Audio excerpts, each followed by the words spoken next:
Fly this helicopter and I'll marry you.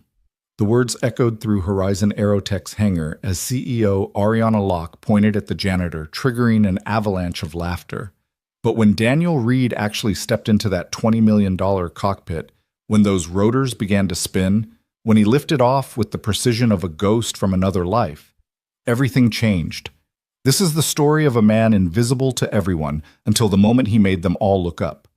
Stay until the end and comment your city below so I can see how far this story flies. The November morning hung cold and sharp over Horizon Aerotech's sprawling campus in Boulder, Colorado. Frost clung to the edges of the massive windows that lined the company's main testing hangar, a cathedral of steel and ambition where America's next generation of rotorcraft was being born. Inside, the air hummed with the particular tension that comes when brilliant minds gather around something dangerous and expensive. In this case, the Valkyrie X-7, a sleek, predatory-looking helicopter that represented 3 years of development and enough investor capital to fund a small nation. Daniel Reed pushed his cleaning cart across the polished concrete floor, the wheels squeaking softly in rhythm with his movements. At 40 years old, he'd developed the kind of invisibility that comes with certain professions. The janitor, the maintenance worker, the person people's eyes slide past without truly seeing. He wore the standard navy blue uniform with Horizon Aerotech facilities stitched across the back, his hands roughened from years of work that left them raw even in the best of times. His face carried the weather-beaten quality of someone who'd seen more sky than most people could imagine, though no one here would ever guess that. The Valkyrie X-7 sat in the center of the hangar like a sleeping dragon. Its carbon fiber body gleamed under the industrial lights, all angles and aggressive lines, painted in Horizon's signature gunmetal gray with accents of electric blue. The thing was a masterpiece of engineering.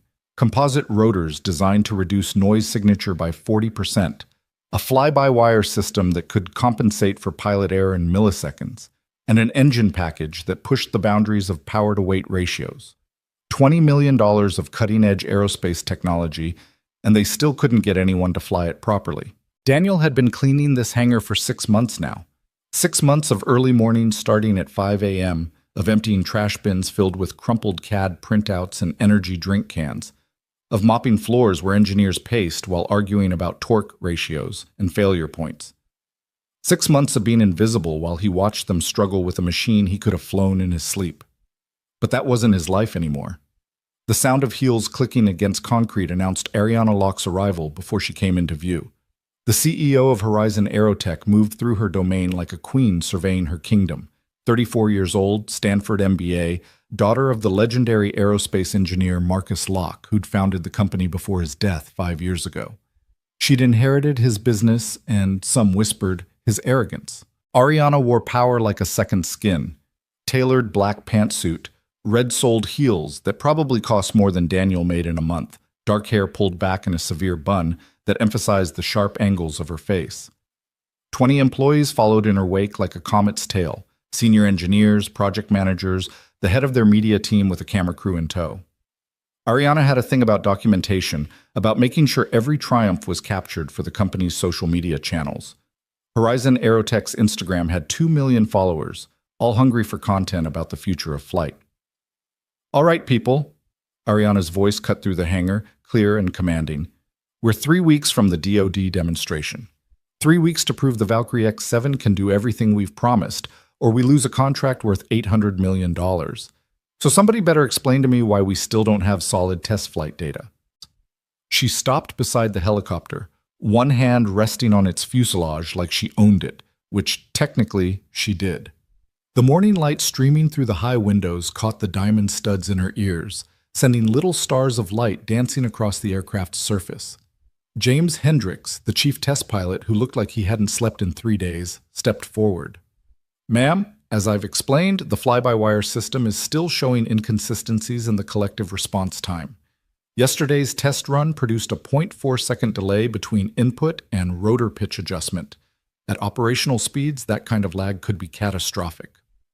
0.4 seconds, Ariana repeated, her tone dripping with contempt. "The human brain processes visual information in 0.25 seconds, James. Are you telling me our $50 million engineering team can't match what evolution gave us for free?" With respect, ma'am, it's never about anything with you, is it? Ariana cut him off, turning to address the full assembly. 6 months ago, you all stood in this hangar and told me the Valkyrie would revolutionize tactical aviation. You promised me a helicopter that could outmaneuver anything in the sky. Now you're giving me excuses about response times that are shorter than a human blink. Daniel continued his work, wiping down the windows of the office that overlooked the hangar floor. From this angle, he could see everything, the nervous energy radiating from the engineering team, the camera crew positioning themselves for the best angles, Ariana's performance playing out like theater. He'd seen this type of leadership before, in officers who confused fear with respect, who thought volume equaled authority. Maybe, someone from the engineering team ventured carefully, we should consider a redesign of the hydraulic system integration. A redesign, Ariana laughed, but there was no humor in it. 3 weeks before our demonstration, you want to redesign core systems. Brilliant. This is why I brought in Hendricks from Sikorsky.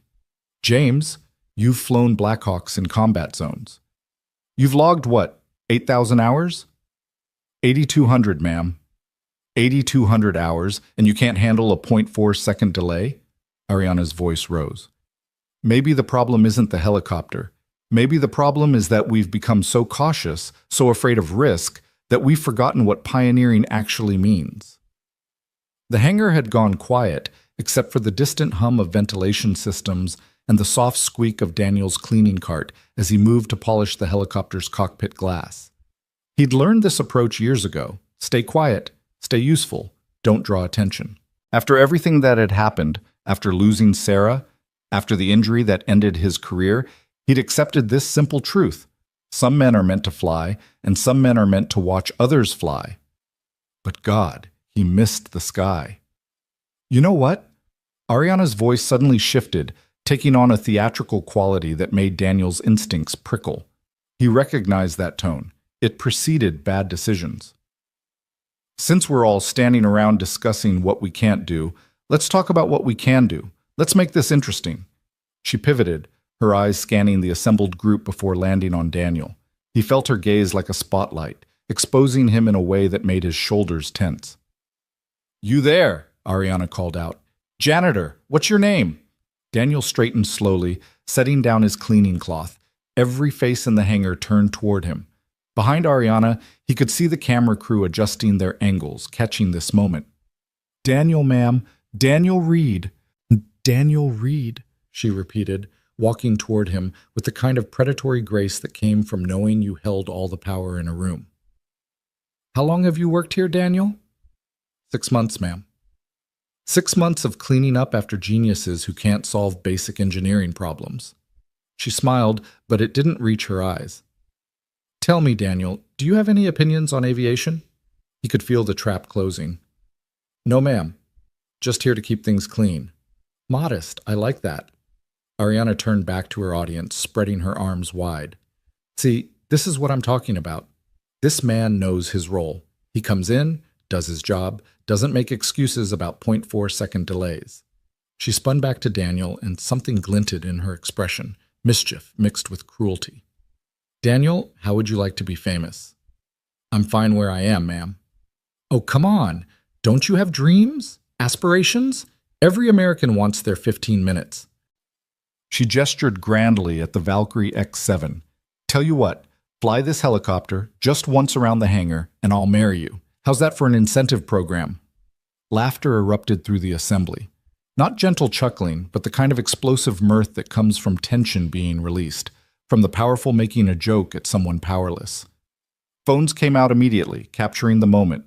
Daniel could already imagine the social media posts. CEO makes ridiculous bet with janitor. Billionaire's daughter promises to marry cleaning staff.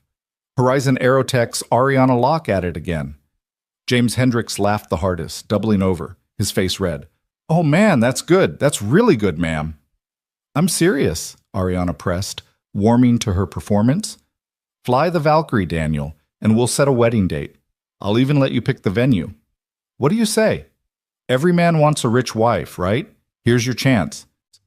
The camera crew was eating it up, zooming in on Daniel's face to catch his reaction. He could feel the heat of humiliation they expected to see, the embarrassment that would make this clip go viral. CEO puts janitor in his place. Billionaire playfully mocks working class man. The algorithm would love it. But Daniel didn't flush red, didn't stammer or look away.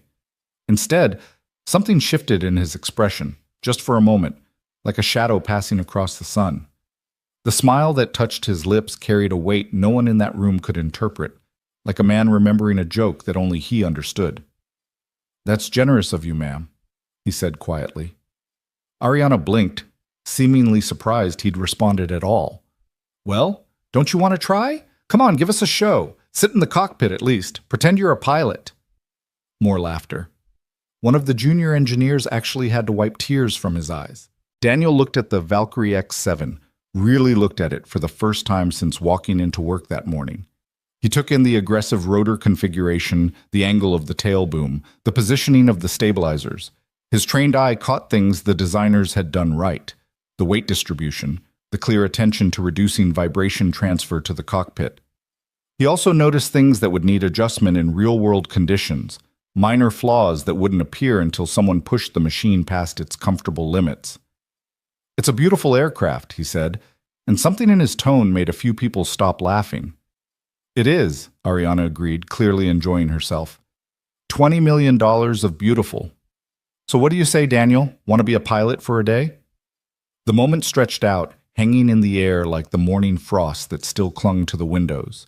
Daniel could feel the familiar pull, the old hunger that never quite died no matter how many years passed. Up there, in the sky, he'd been someone. Down here, he was invisible. But invisibility had its own kind of power, the power of being underestimated. "Maybe another time, ma'am," he said finally, picking up his cleaning cloth. "Helicopter looks like it needs someone who knows what they're doing." This triggered another round of laughter, people thinking he'd made a self-deprecating joke. Ariana smiled, satisfied with her entertainment, and turned back to her team. "All right, show's over. Hendricks, I want another test flight scheduled for tomorrow morning. Engineering team, fix whatever needs fixing. And someone please find me a pilot with the guts to actually fly my helicopter instead of complaining about response times." She started walking toward the exit, her entourage falling in behind her. "We're burning daylight and money, people. 3 weeks. Make it happen." As the crowd dispersed, returning to their stations and their problems, Daniel continued his work. He moved around the Valkyrie with practiced efficiency, wiping away fingerprints and dust, treating the machine with a care that seemed excessive for a janitor, but which no one noticed because no one was watching him anymore, except for one person. Marcus Webb, a senior engineer in his 60s with gray hair and kind eyes, had been with Horizon since its founding. He'd stayed back while others left, ostensibly checking readings on a nearby monitor, but really observing Daniel. There was something about the way the janitor moved around the aircraft, the way his hands traced certain lines, that reminded Marcus of something he couldn't quite place. "That was rough," Marcus said quietly as he approached.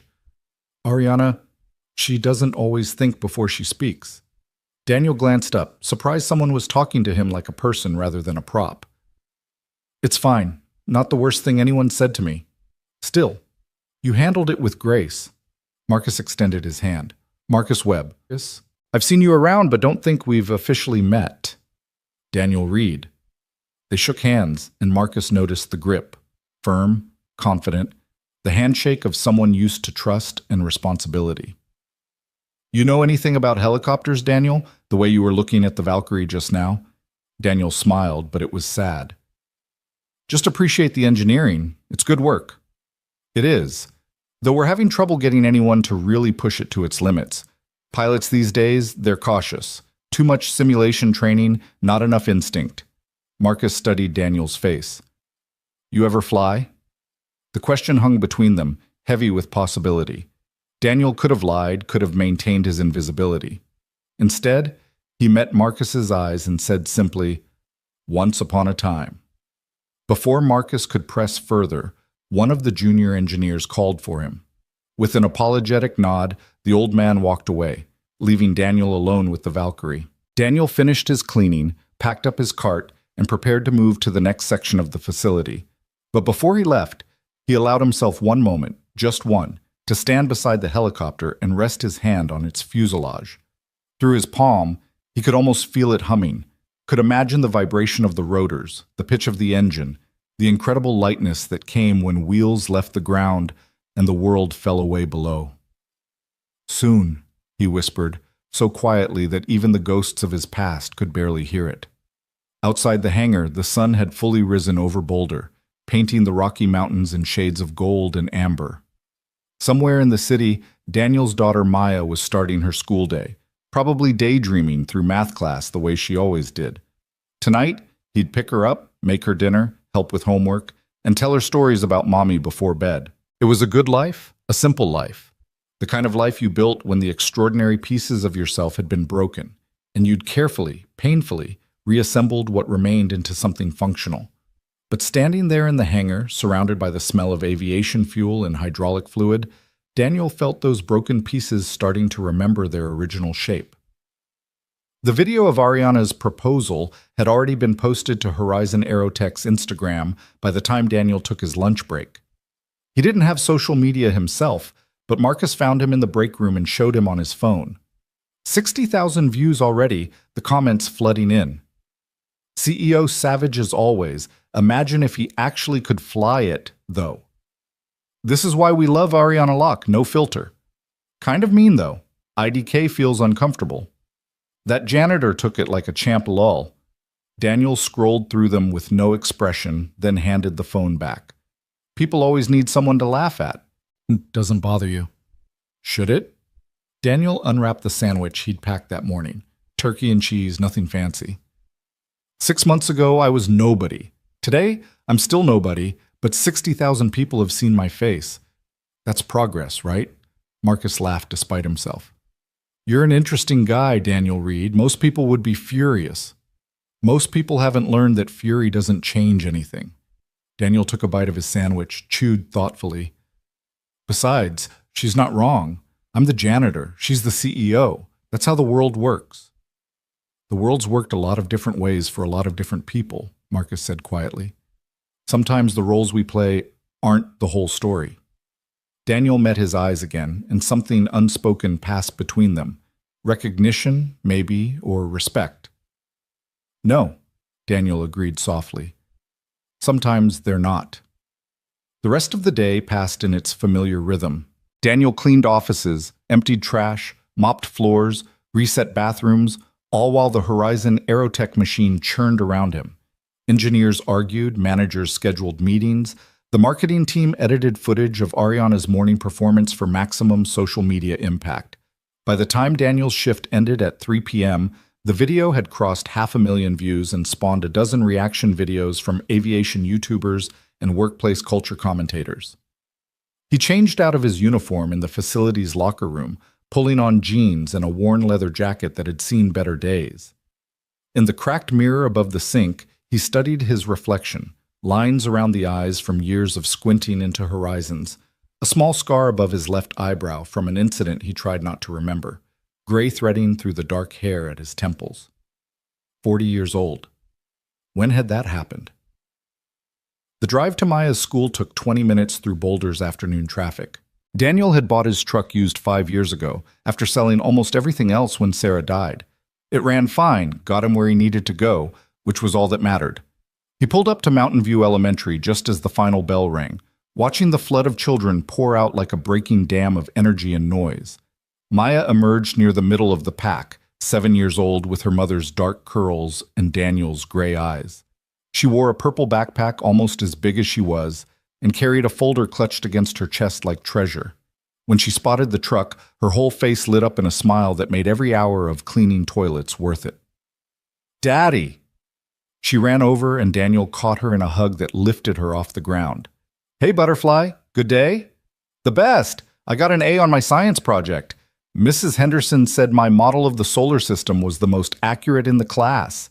She waved the folder at him. "Can we put it on the fridge?" "We'll put it right in the center," Daniel promised, helping her into the truck and buckling her seatbelt. "What do you want for dinner? Your choice tonight." "Pancakes. Pancakes aren't dinner food, baby." "You said my choice," Maya protested with the irrefutable logic of a 7-year-old. "I did say that," Daniel admitted, starting the truck. "Pancakes it is, but you're eating fruit with them." "Deal." They drove home to the small rental house Daniel could afford on a janitor's salary. 2 bedrooms, 1 bathroom, a kitchen where everything was slightly worn but clean.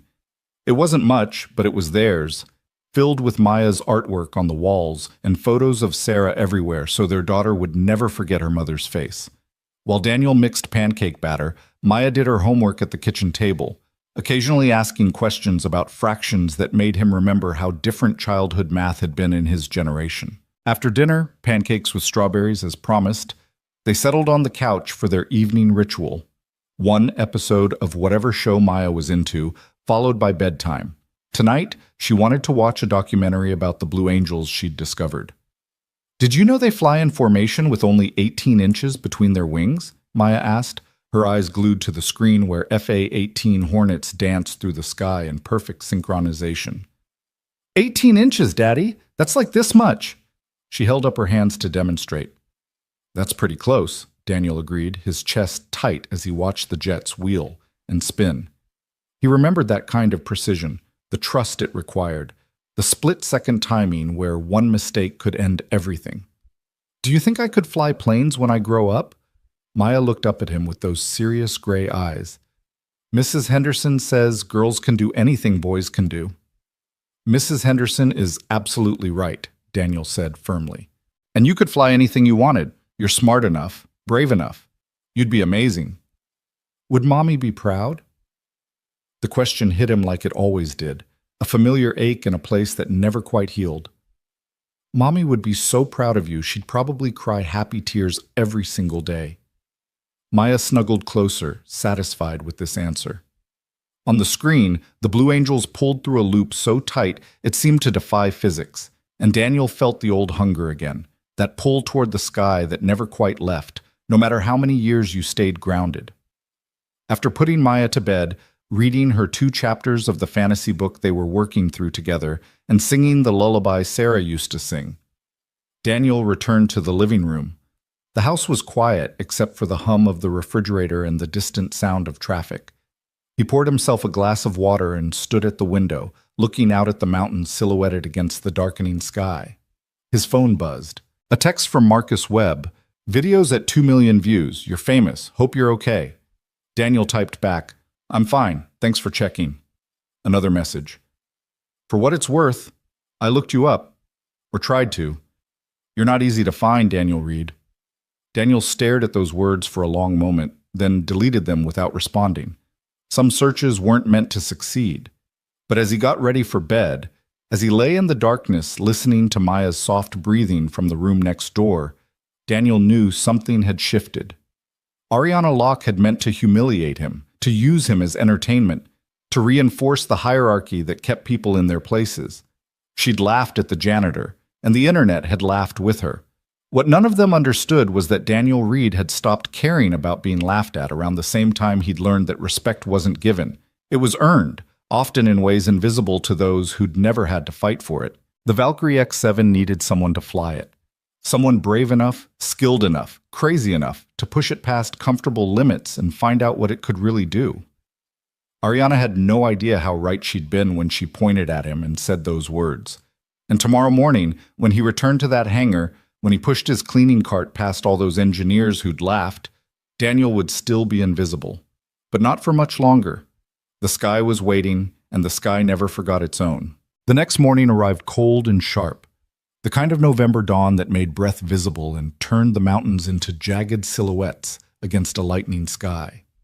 Daniel dropped Maya at school with their usual ritual, a hug, a promise to pick her up on time, and a reminder to be brave even when math got hard.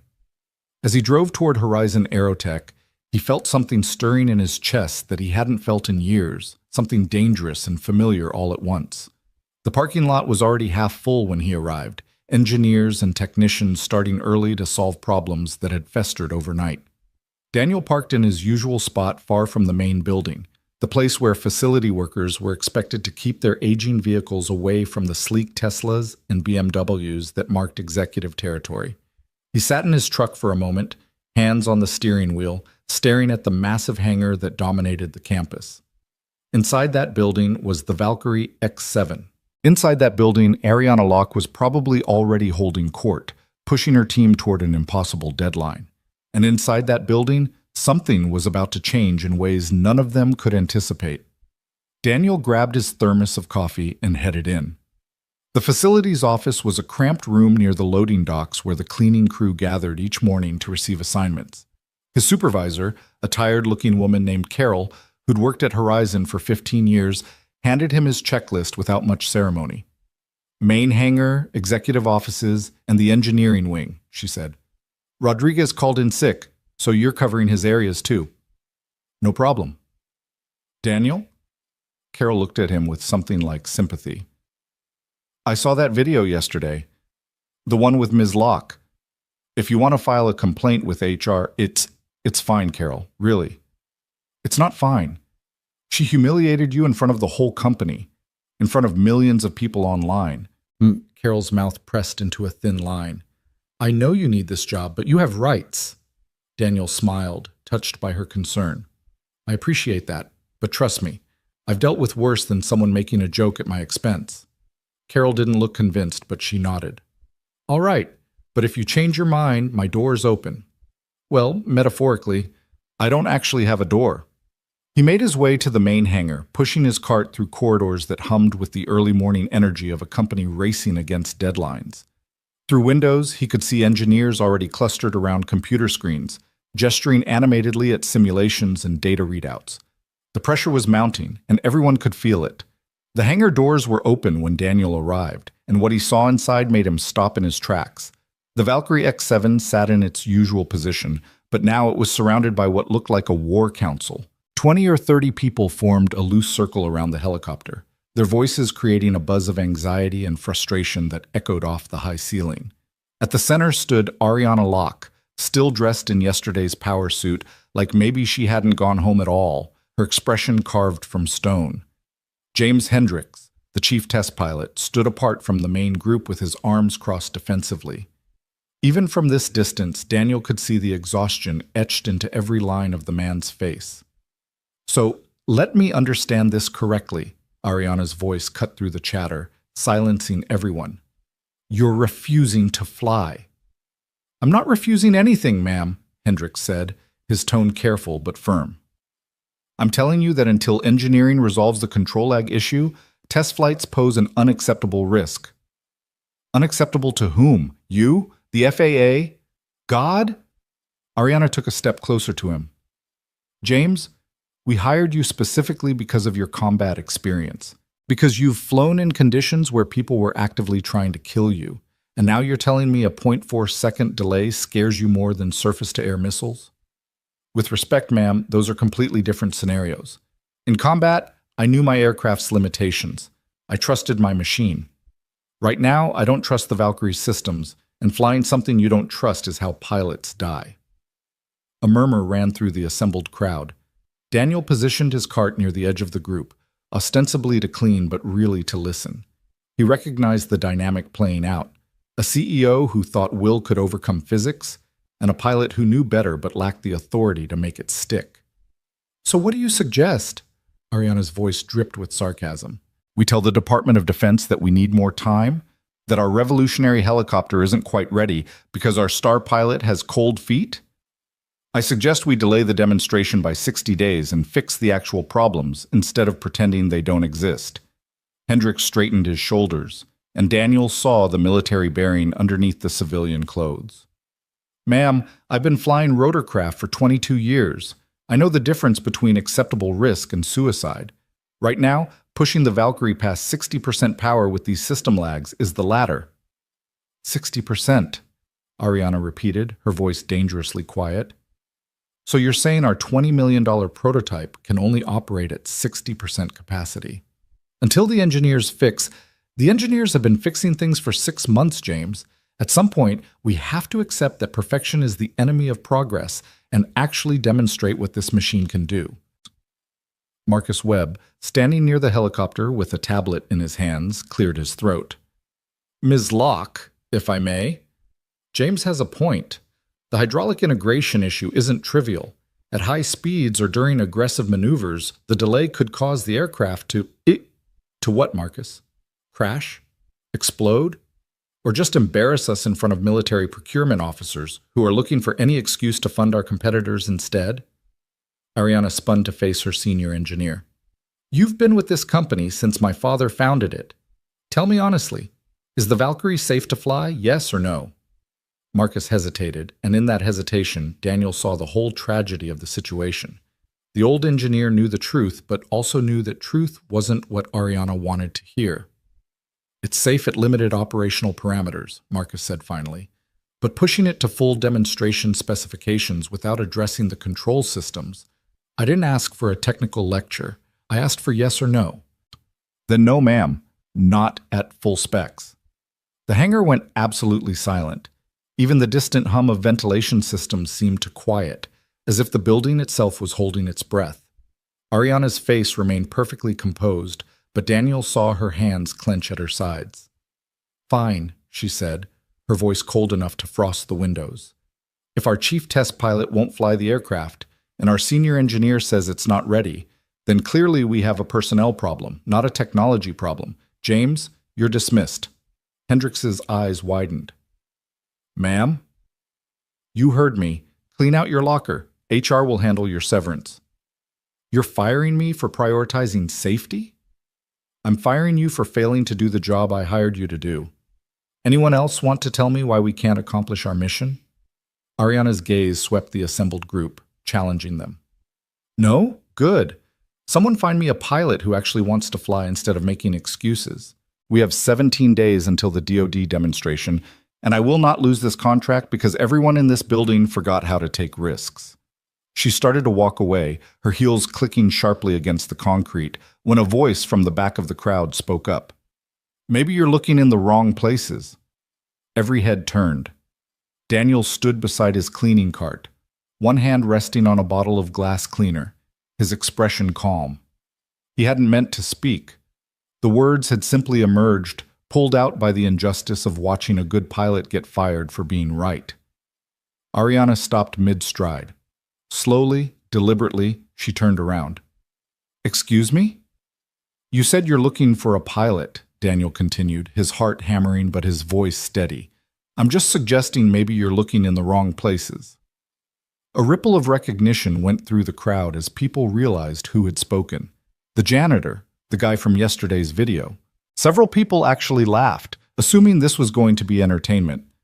Oh, this is rich, someone muttered. Ariana walked back toward Daniel, her expression unreadable. Daniel Reed, wasn't it? The janitor I offered to marry yesterday if he could fly my helicopter? That's right, ma'am. And you're volunteering your expert opinion on where I should find pilots? She smiled, but there was something sharp underneath it. Tell me, Daniel, what do you know about aviation that I don't? This was the moment. The edge of the cliff where he could step back into safety and invisibility, or step forward into whatever came next. Daniel thought of Maya, of the life he'd carefully built from the ruins of his old one. He thought of Sarah, who'd always told him that hiding from who you were didn't honor the sacrifices that had brought you there. I know that good pilots trust their instincts, Daniel said quietly, and Mr. Hendrix's instincts are telling him something's wrong. Firing him doesn't fix the helicopter. It just means you'll have to find someone else to ignore the same problems. The laughter died. Ariana's smile faded completely. You're lecturing me about aviation? You? No, ma'am. Just pointing out what's obvious. What's obvious, Ariana repeated, her voice rising, is that everyone in this building thinks they know better than me how to run my company. My father built Horizon from nothing, and when he died, people said I'd destroy it within a year. Instead, I've doubled our revenue and landed contracts with 3 branches of the military. So forgive me if I don't take business advice from someone whose job is to empty trash cans. The words were designed to sting, to put him back in his place. But Daniel had been called worse by people who'd earned the right to judge him. Ariana Locke, for all her intelligence and drive, hadn't earned anything except the fortune her father left her. You're right, Daniel said. I empty trash cans. But I also watch, and I listen, and I see things that people higher up the chain miss because they're too busy performing for each other. Like what?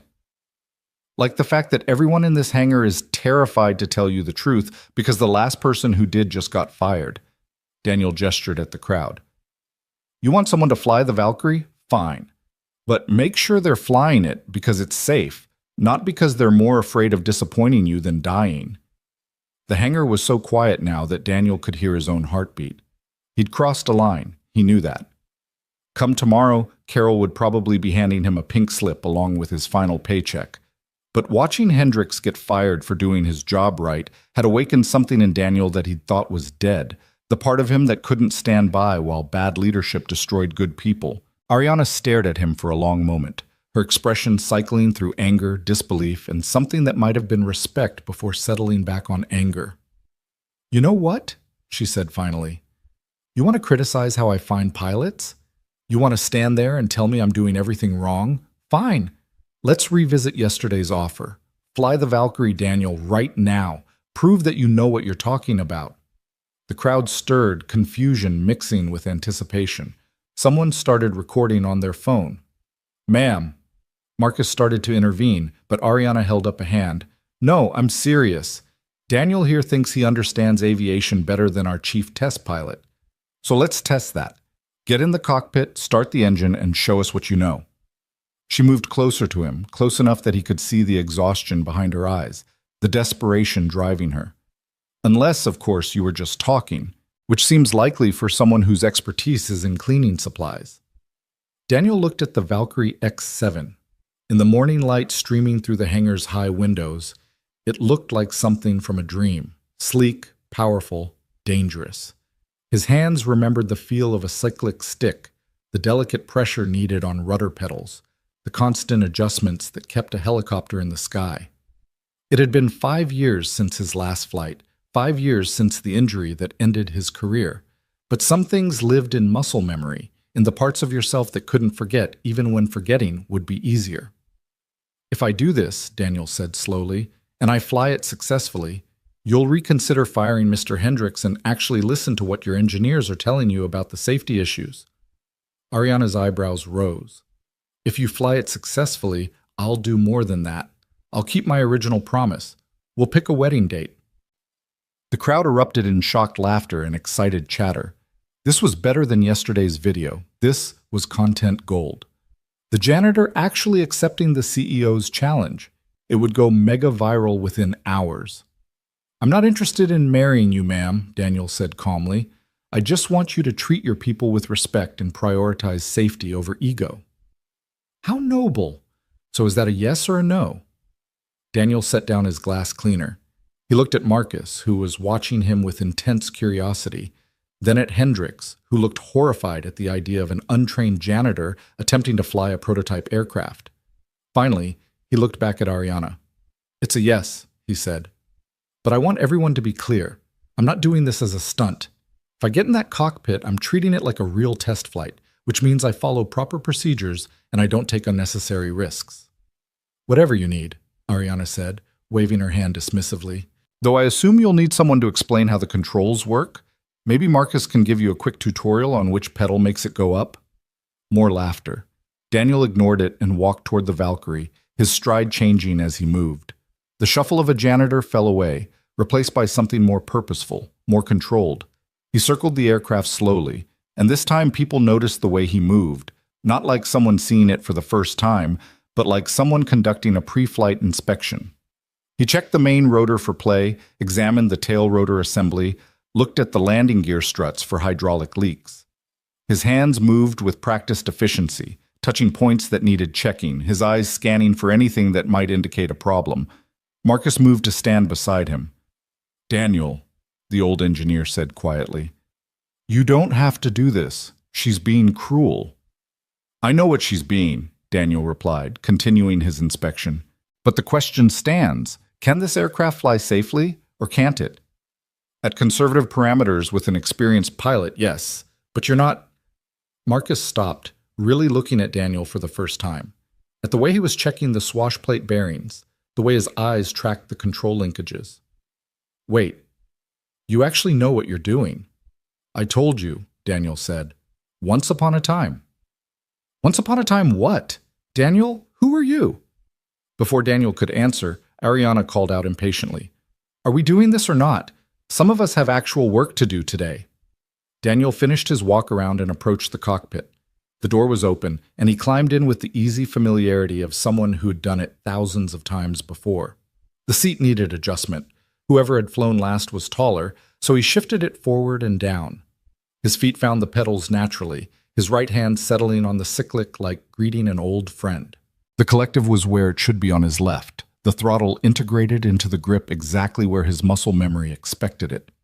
The instrument panel was more modern than anything he'd flown before, all glass displays instead of analog gauges, but the fundamental layout was familiar. Attitude indicator, airspeed, altitude, heading, vertical speed, all the instruments that told a pilot where they were and where they were going. "Someone want to tell him how to start it?" Ariana asked, her tone mocking. "Or should we let him figure it out through trial and error?" Daniel's hands moved across the overhead panel, flipping switches in the precise sequence burned into his memory from thousands of hours of flight time. Battery master on. Fuel pumps engaged. He checked the fire detection system, the hydraulic pressure gauges, the transmission oil temperature. The crowd had gone quiet again, watching him work. Even the people recording on their phones seemed confused by what they were seeing. "He's doing the startup sequence," someone whispered. "How does he know the startup sequence?" Daniel reached for the engine start button, then paused. He looked out the cockpit at Ariana, who stood with her arms crossed, still expecting this to be a joke that ended with him embarrassed and her vindicated. "Last chance to reconsider," he called out. "Once I start this engine, I'm committed to the flight." "By all means," Ariana gestured grandly. "Commit away." Daniel pressed the start button. The Valkyrie's turbine began to wind up, the whine building from a whisper to a scream as the engine came to life. The main rotor started turning slowly, heavy blades cutting through the morning air with a distinctive whop, whop, whop that echoed through the hangar. People backed away instinctively as the rotor wash began to pick up, papers scattering, hair whipping. Daniel watched his instruments carefully, monitoring temperature, pressure, RPM, everything climbing smoothly into the green. The helicopter shook slightly as systems came online, the vibration familiar and almost comforting. He let the engine stabilize, let the transmission oil come up to operating temperature, following the procedures that had been drilled into him over decades of flying. Through the windscreen, he could see Ariana's confident expression starting to crack, uncertainty creeping in around the edges. Marcus ran up to the cockpit, shouting over the noise, "Daniel, seriously, what's going on? You can't just fly a prototype helicopter without training." "I'm not without training," Daniel shouted back. "Marcus, I need you to clear the hangar, get everyone back to a safe distance. But please trust me." Something in Daniel's eyes must have convinced him. Marcus stumbled back, waving his arms, shouting for people to clear out. The crowd retreated toward the hangar walls, though no one left. This was too good to miss. Ariana remained in the center of the open space, refusing to move, as if acknowledging the danger would mean admitting she'd misjudged the situation. Daniel increased the collective slowly, feeling the Valkyrie's response. The skids lifted slightly off the concrete, just an inch, testing the aircraft's balance. The control lag that Hendricks had complained about was there, a tiny delay between his input and the helicopter's reaction, but nothing that couldn't be compensated for with proper technique.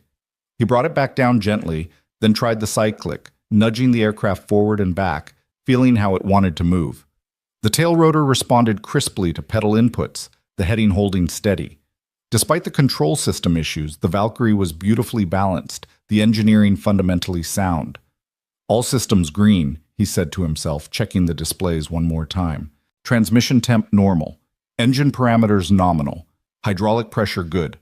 He glanced at Ariana, who was still standing there, her expression now frozen somewhere between shock and dawning realization.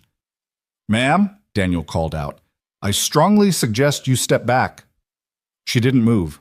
Pride, stubbornness, or simple disbelief kept her rooted in place. "Your choice," Daniel muttered. He pulled in more collective, added throttle, and felt the Valkyrie leave the ground for real this time. The skids rose smoothly, 3 feet, 6 feet, 10 feet. The helicopter hung in the air above the hangar floor, perfectly balanced in a hover that would have been impressive in any aircraft, but was remarkable in a prototype being flown for the first time by someone they thought was just a janitor. The rotor wash blasted outward, strong enough now to make Ariana finally stumble backward. her perfectly styled hair whipping into chaos. She raised a hand to shield her face, her expression cycling rapidly through emotions Daniel couldn't read from this height. He held the hover, making small corrections with practiced ease, feeling the Valkyrie's personality. Every helicopter had one. The way it wanted to turn, how it responded to wind, the small quirks that made it unique. The X-7 wanted to nose left slightly, compensation needed in the collective for a tendency to climb, but nothing that suggested fundamental instability. Through the windscreen, Daniel could see the entire crowd pressed against the hangar walls, phones raised, faces shocked. He could see Marcus with his hands over his mouth. He could see Hendricks staring with the expression of a man watching the laws of physics rewrite themselves. And he could see Ariana standing alone in the center of the hangar floor, looking up at him with eyes that had finally understood this was no joke. Daniel adjusted his grip on the cyclic and began to move. He started with basics: forward flight at low speed, a slow circuit around the interior of the hangar. The Valkyrie responded beautifully, despite the control lag, tracking smoothly. He transitioned into a hover turn, rotating the aircraft through 360 degrees with precision that required thousands of hours to make look easy. The hangar was large enough for him to demonstrate basic maneuvers without pushing into dangerous territory. He did a backward hover, which was one of the hardest skills to master because you couldn't see where you were going. He did pedal turns in both directions. He brought the aircraft sideways across the length of the hangar, maintaining perfect altitude control. Each maneuver was executed with the kind of precision that separates military pilots from civilians, that distinguishes people who fly for fun from people who've flown in places where mistakes had permanent consequences. Daniel wasn't showing off. He was simply demonstrating competence, proving a point that needed proving. After 5 minutes that felt simultaneously like seconds and hours, he brought the Valkyrie back to center and began his descent. The touchdown was feather soft, the skids kissing concrete with barely a whisper. Daniel rolled the throttle back, wound down the engine, and watched the rotors slow gradually from a blur to individual blades, then to stillness. In the sudden silence that followed, no one moved. No one spoke. The only sound was the tick of cooling metal and the hammer of Daniel's heartbeat in his ears. He completed the shutdown checklist with the same methodical care he'd used for startup, making sure every system was properly secured. Only then did he unbuckle, open the cockpit door, and climb out. His legs were steadier than he'd expected after 5 years away from the cockpit, his body remembering how to handle the adrenaline that always came with flight. The crowd remained frozen as Daniel walked across the hangar floor toward Ariana. She stood exactly where the rotor wash had pushed her, her clothes disheveled, her hair wild, her carefully constructed armor of authority completely shattered. He stopped a few feet from her, maintaining respectful distance. "The control lag Hendricks mentioned is real," Daniel said quietly, his voice carrying in the silence. "It's manageable with proper compensation, but at high speeds or during aggressive maneuvers, it could definitely cause problems. Your engineers are right to be concerned. The hydraulic integration needs work before you push this aircraft to its limits." Ariana opened her mouth, closed it, opened it again. "Who the hell are you?" she finally whispered. Daniel reached into his jacket pocket and pulled out his wallet.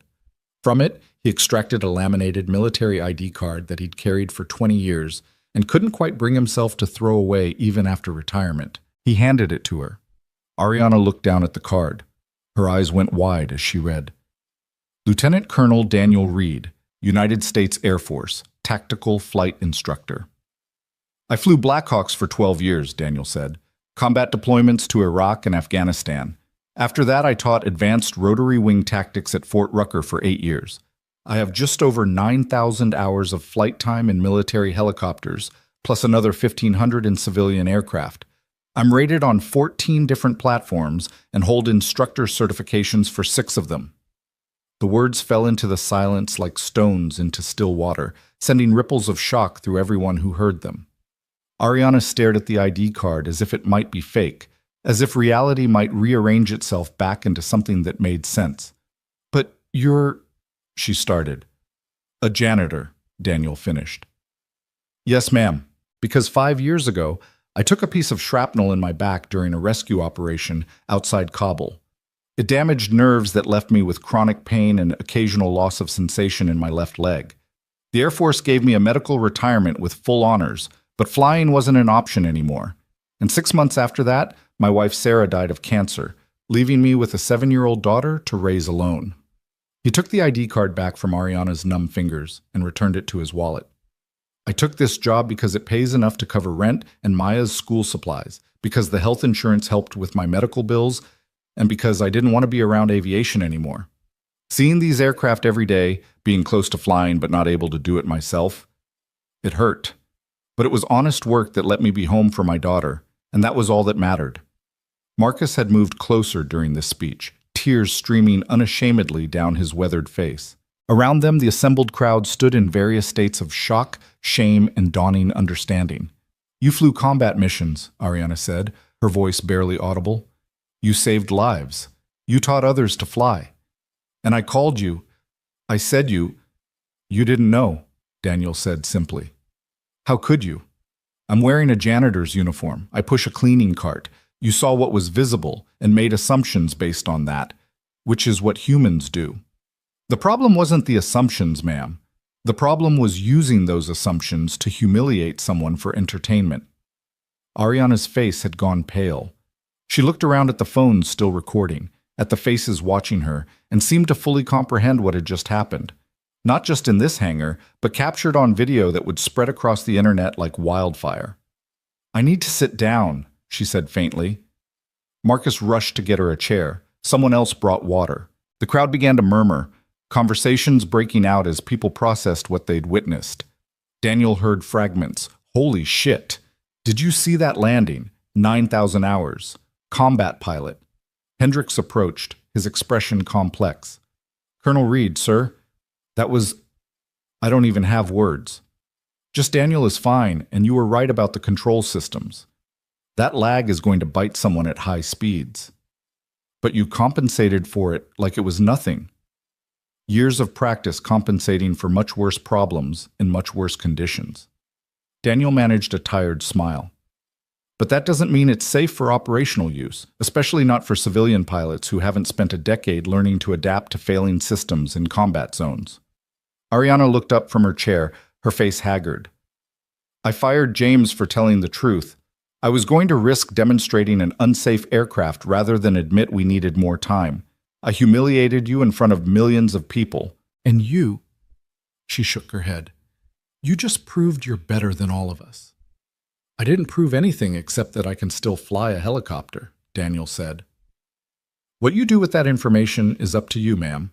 But if you're asking my professional opinion, delay the DoD demonstration by 60 days, fix the hydraulic integration issue properly, then demonstrate an aircraft you can be genuinely proud of instead of one you're just hoping doesn't crash in front of procurement officers." The hangar doors opened and Carol rushed in, clearly having been called by someone. She took one look at Daniel standing beside the Valkyrie, at Ariana slumped in a chair, at the crowd of shocked engineers, and stopped in her tracks. "What the hell happened here?" "Daniel flew the prototype," Marcus said, wonder still in his voice. "He just flew it, like it was the easiest thing in the world." Carol turned to Daniel, her expression cycling from confusion to understanding. "You can fly helicopters." "Yes, ma'am? And you've been cleaning toilets for 6 months. They needed cleaning." Carol started to laugh, the kind of slightly hysterical laughter that comes when reality becomes too absurd to process normally. "You're telling me we had a military pilot working in facilities and nobody knew?" "I didn't advertise it," Daniel said with a shrug. "Wasn't relevant to the job I was hired to do." "Relevant?" Ariana's voice cracked as she stood up from the chair. "Daniel, you could have been testing our aircraft this whole time. You could have been helping us solve these problems. Instead, you were mopping floors while we struggled to find qualified pilots." "You never asked," Daniel said simply. "You saw a janitor, and that was all you needed to see, which, again, I understand. But it's a reminder that people contain multitudes, ma'am. The person emptying your trash might be a combat veteran. The person serving your coffee might have a PhD. The dignity of their current work doesn't diminish what they've accomplished before or what they're capable of now." The silence that followed was different from before. Not shocked, but contemplative. Around the hangar, people were looking at each other differently. perhaps wondering what stories they'd overlooked, what capabilities they'd dismissed. Ariana walked slowly to the Valkyrie and placed her hand on its fuselage, the same way Daniel had done the day before. When she spoke, her voice was quiet but clear. I need to apologize. Not just to you, Daniel, but to everyone. To James, who I fired for doing his job correctly. To our engineering team, who I've been bullying instead of supporting. To every person who works for this company who I've treated as less important because of their role rather than their humanity. She turned to face the crowd. My father built Horizon on the principle that innovation requires respect. Respect for the work, respect for the science, and respect for the people doing both. Somewhere along the way, I forgot that. I got so focused on success that I stopped caring about how we achieved it. She looked at Daniel. I made a joke about marrying you if you could fly my helicopter. Obviously, that was inappropriate and demeaning, but I did make a promise, and I'd like to keep at least part of it, if you'll allow me. Stay after we're done here. Let's talk about how you might actually contribute to this project in a meaningful way. I have to pick up my daughter from school at 3, Daniel said. Then we'll talk before 3, please. Daniel considered, then nodded. All right. Ariana raised her voice to address everyone.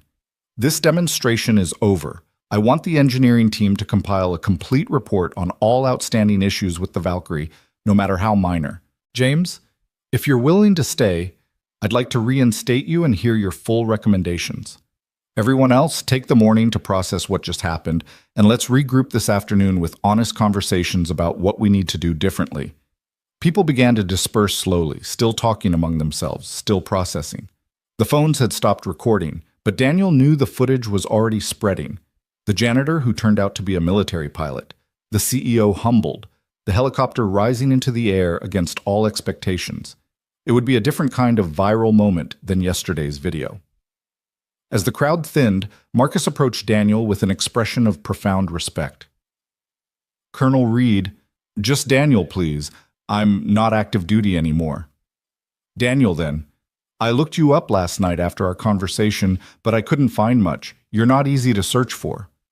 I tried to keep a low profile after Sarah died. Didn't want the attention or the sympathy. Your wife, I'm so sorry. Thank you. Daniel glanced at his watch. I should get back to work. Carol's going to wonder where I disappeared to. You're still planning to clean? Marcus looked astonished. After everything that just happened? My shift doesn't end until 3, and I'm still getting paid to do a job. Why wouldn't I clean? Marcus shook his head slowly. You're a remarkable person, Daniel Reed. Truly remarkable. Daniel just smiled and retrieved his cleaning cart from where he'd left it. As he pushed it toward the exit, Ariana called after him. Daniel, 2 o'clock, my office. Don't make me regret asking nicely. Yes, ma'am, 2 o'clock. He spent the rest of the morning completing his assigned tasks, executive offices, engineering wing, bathrooms, and break rooms. People stared at him differently now, nodding with respect when he passed, some even saying hello or thank you.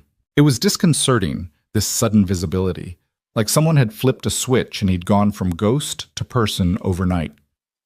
At noon, he sat in his truck eating the sandwich he'd packed that morning, checking his phone to find 73 text messages from numbers he didn't recognize and 6 voicemails. The video had gone even more viral than yesterday's, but this time the narrative was different. This time, people weren't laughing at the janitor. They were celebrating him and questioning why someone with his qualifications had been invisible in the first place. One text stood out from a number with a Fort Rucker area code. Saw the video. Always knew you'd end up back in the sky somehow, Colonel. Proud of you. Chief Warrant Officer Martinez. Daniel smiled, remembering Martinez, one of his best students who'd gone on to become an instructor himself. He typed back, just proved an old dog can still hunt. Give my regards to everyone at Mother Rucker.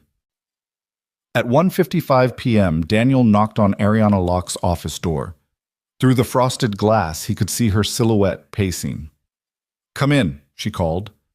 The office was everything Daniel expected. Floor-to-ceiling windows overlooking the mountains, modern furniture in shades of gray and chrome, walls covered with photos of Horizon aircraft, and awards from industry organizations. Ariana stood by the window, her back to him, her reflection ghost-like in the glass. Close the door, she said without turning. Daniel did, then waited.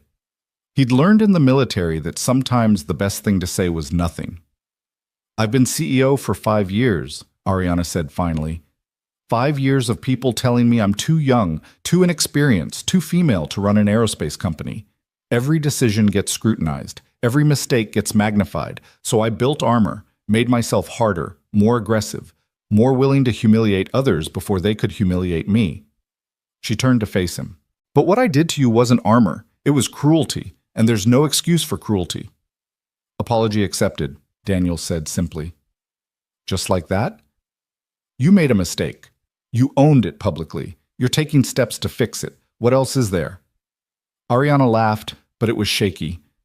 "Most people would want me to grovel more." "I'm not most people." "No," she agreed. "You're really not." She gestured to a chair. "Please, sit. Let's talk about your future at Horizon. If you want one here." Daniel sat, and they began to negotiate the next chapter of both their lives. Daniel studied Ariana across the expanse of her chrome and glass desk, watching her pull herself together with visible effort.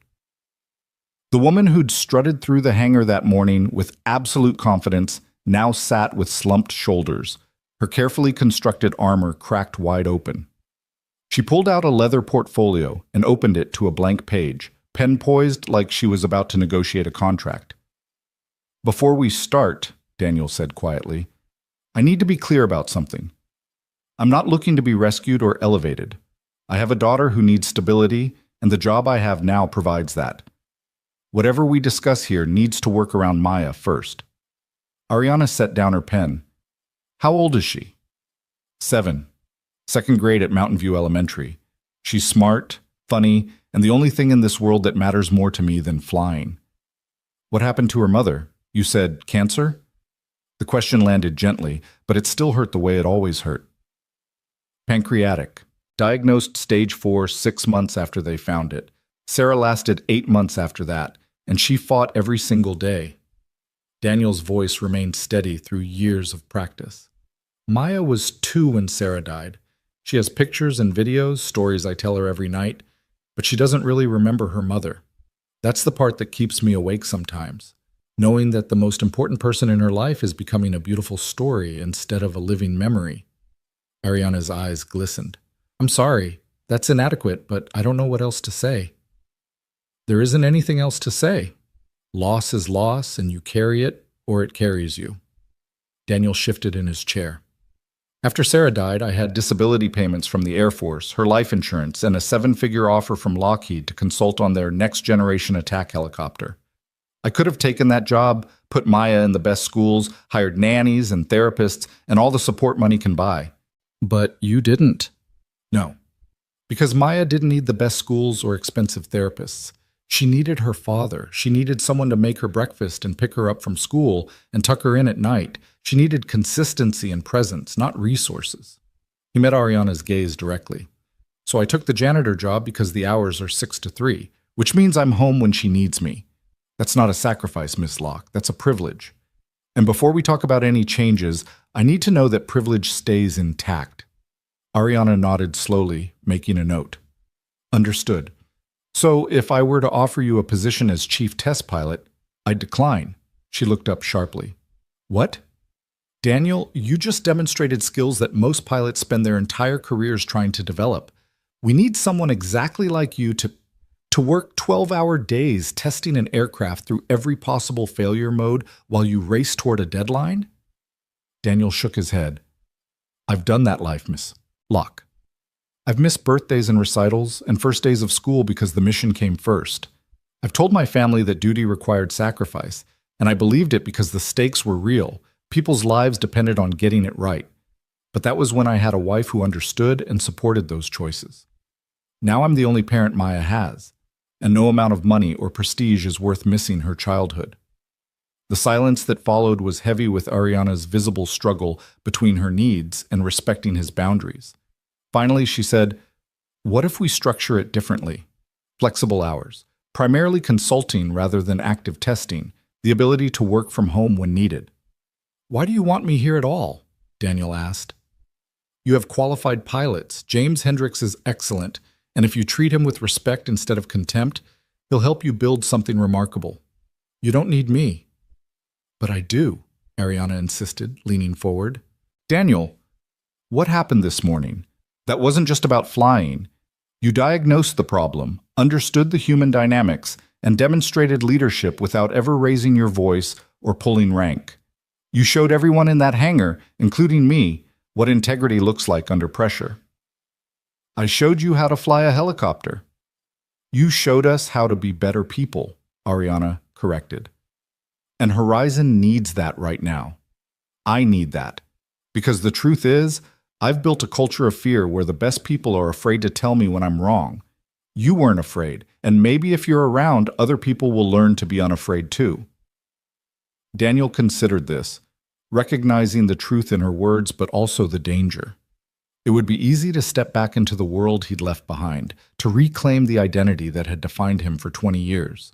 But that world had nearly destroyed him when it ended, and rebuilding himself into someone who could be present for his daughter had required more strength than any combat mission. I'll consult, he said finally. Part-time, flexible hours, primarily focused on test program design and safety protocols. I'll help you fix the Valkyrie's problems and prepare for the DoD demonstration. But I won't be your chief test pilot, and I won't be anyone's savior. I'm just a guy who knows helicopters and thinks your company could be better than it is. Ariana smiled, genuine warmth breaking through her professional facade. I'll take it. What would you need in terms of compensation? Whatever's fair. I'm not trying to get rich. I just need enough to take care of Maya and maybe put some away for her college fund. Daniel, you're a lieutenant colonel with combat experience and instructor credentials. Fair compensation would be more than I need, he interrupted. Ms. Locke, I appreciate the gesture, but one of the things I learned after leaving the military is that enough is a real number. I don't need more than enough. Use the extra money to raise wages for the rest of your facilities staff, the people who've been keeping this place running while everyone else was busy building aircraft. Ariana stared at him like he'd started speaking a foreign language. You want me to pay other people with money that should be yours? I want you to recognize that the woman who cleans your office deserves to afford rent without working 3 jobs. I want you to understand that the guy who maintains your HVAC systems has just as much dignity as your senior engineers. If me taking this consulting role means you finally see the people you've been looking through, then yeah, spread the wealth around. She was quiet for a long moment, then wrote something in her portfolio with deliberate strokes.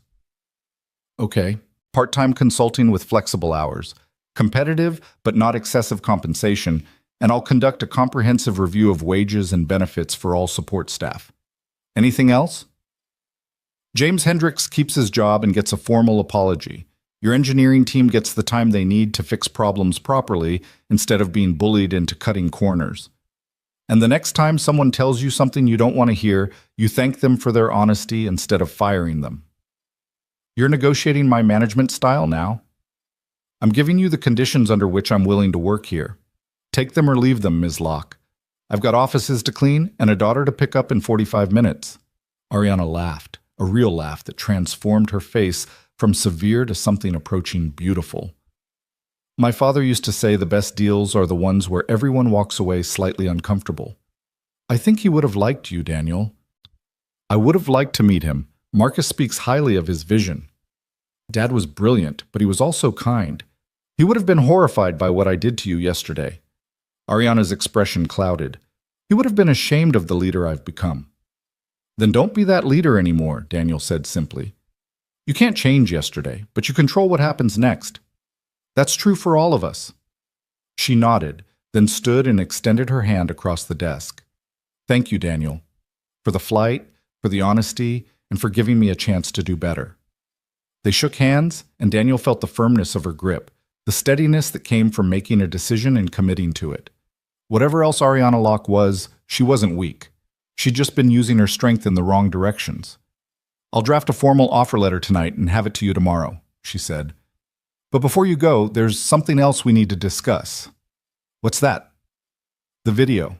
Both videos, actually. The first one has 20 million views now, and this morning's already has 15 million. You're famous, Daniel, whether you wanted to be or not. And that fame is going to bring attention, Media requests, interview offers, probably people showing up at your house. Daniel's stomach tightened. He'd been so focused on the immediate situation that he hadn't considered the broader implications. I don't want to be famous. I know, but the internet doesn't care what you want. Right now, you're the feel-good story of the year, the humble janitor who is secretly a hero. People love that narrative. They want to hear more, know more, see more. They can want all day long. I'm not interested in performing my life for strangers. I respect that, but I also want to offer you resources to handle what's coming. Horizon has a PR team that can help manage media requests, security consultants who can help protect your privacy, legal support if anyone tries to exploit your story. You don't have to accept, but the offer stands. Daniel thought of Maya, of reporters potentially approaching her at school, of strangers recognizing him at the grocery store. His anonymity had been armor, and now that armor was gone. I'll think about it, he said. But right now, I need to pick up my daughter and explain why her dad is suddenly on the internet. Ariana walked him to the door. For what it's worth, I think Maya is very lucky. A lot of fathers would have used their skills and credentials to climb back to the top, even if it meant sacrificing time with their kids. You chose differently. It wasn't really a choice, it was just being a parent. He left her office and walked back through the facility, keenly aware of how different the hallway felt. People who'd never made eye contact before now nodded respectfully. A woman from accounting actually stopped him to say thank you, though for what she didn't specify. The invisible man had become suddenly, uncomfortably visible. Carol was waiting by his locker in the facilities office. So, what happened? I'm going to be a part-time consultant, help them fix their test program, improve safety protocols, flexible hours so I can still be there for Maya. That's wonderful, Daniel. You deserve... She stopped, looking at his expression.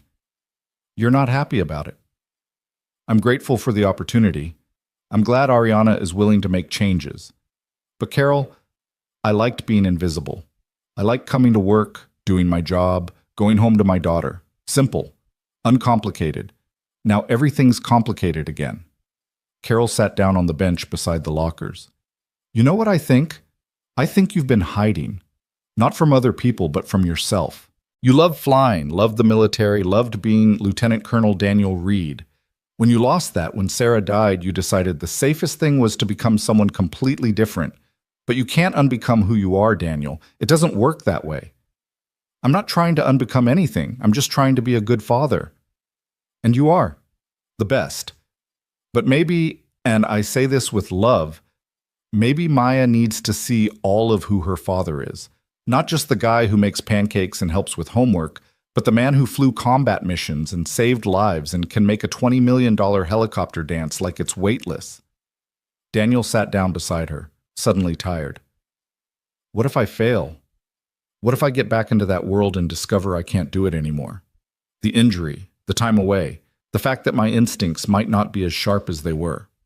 Then you fail, and you learn, and you try again. That's what you'd tell Maya, isn't it? That failure is just part of trying. She was right, of course.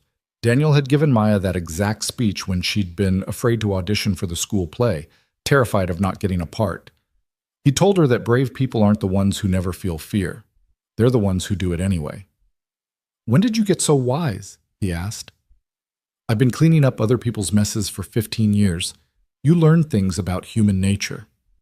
Daniel checked his watch. I need to get Maya. But Carol, thank you.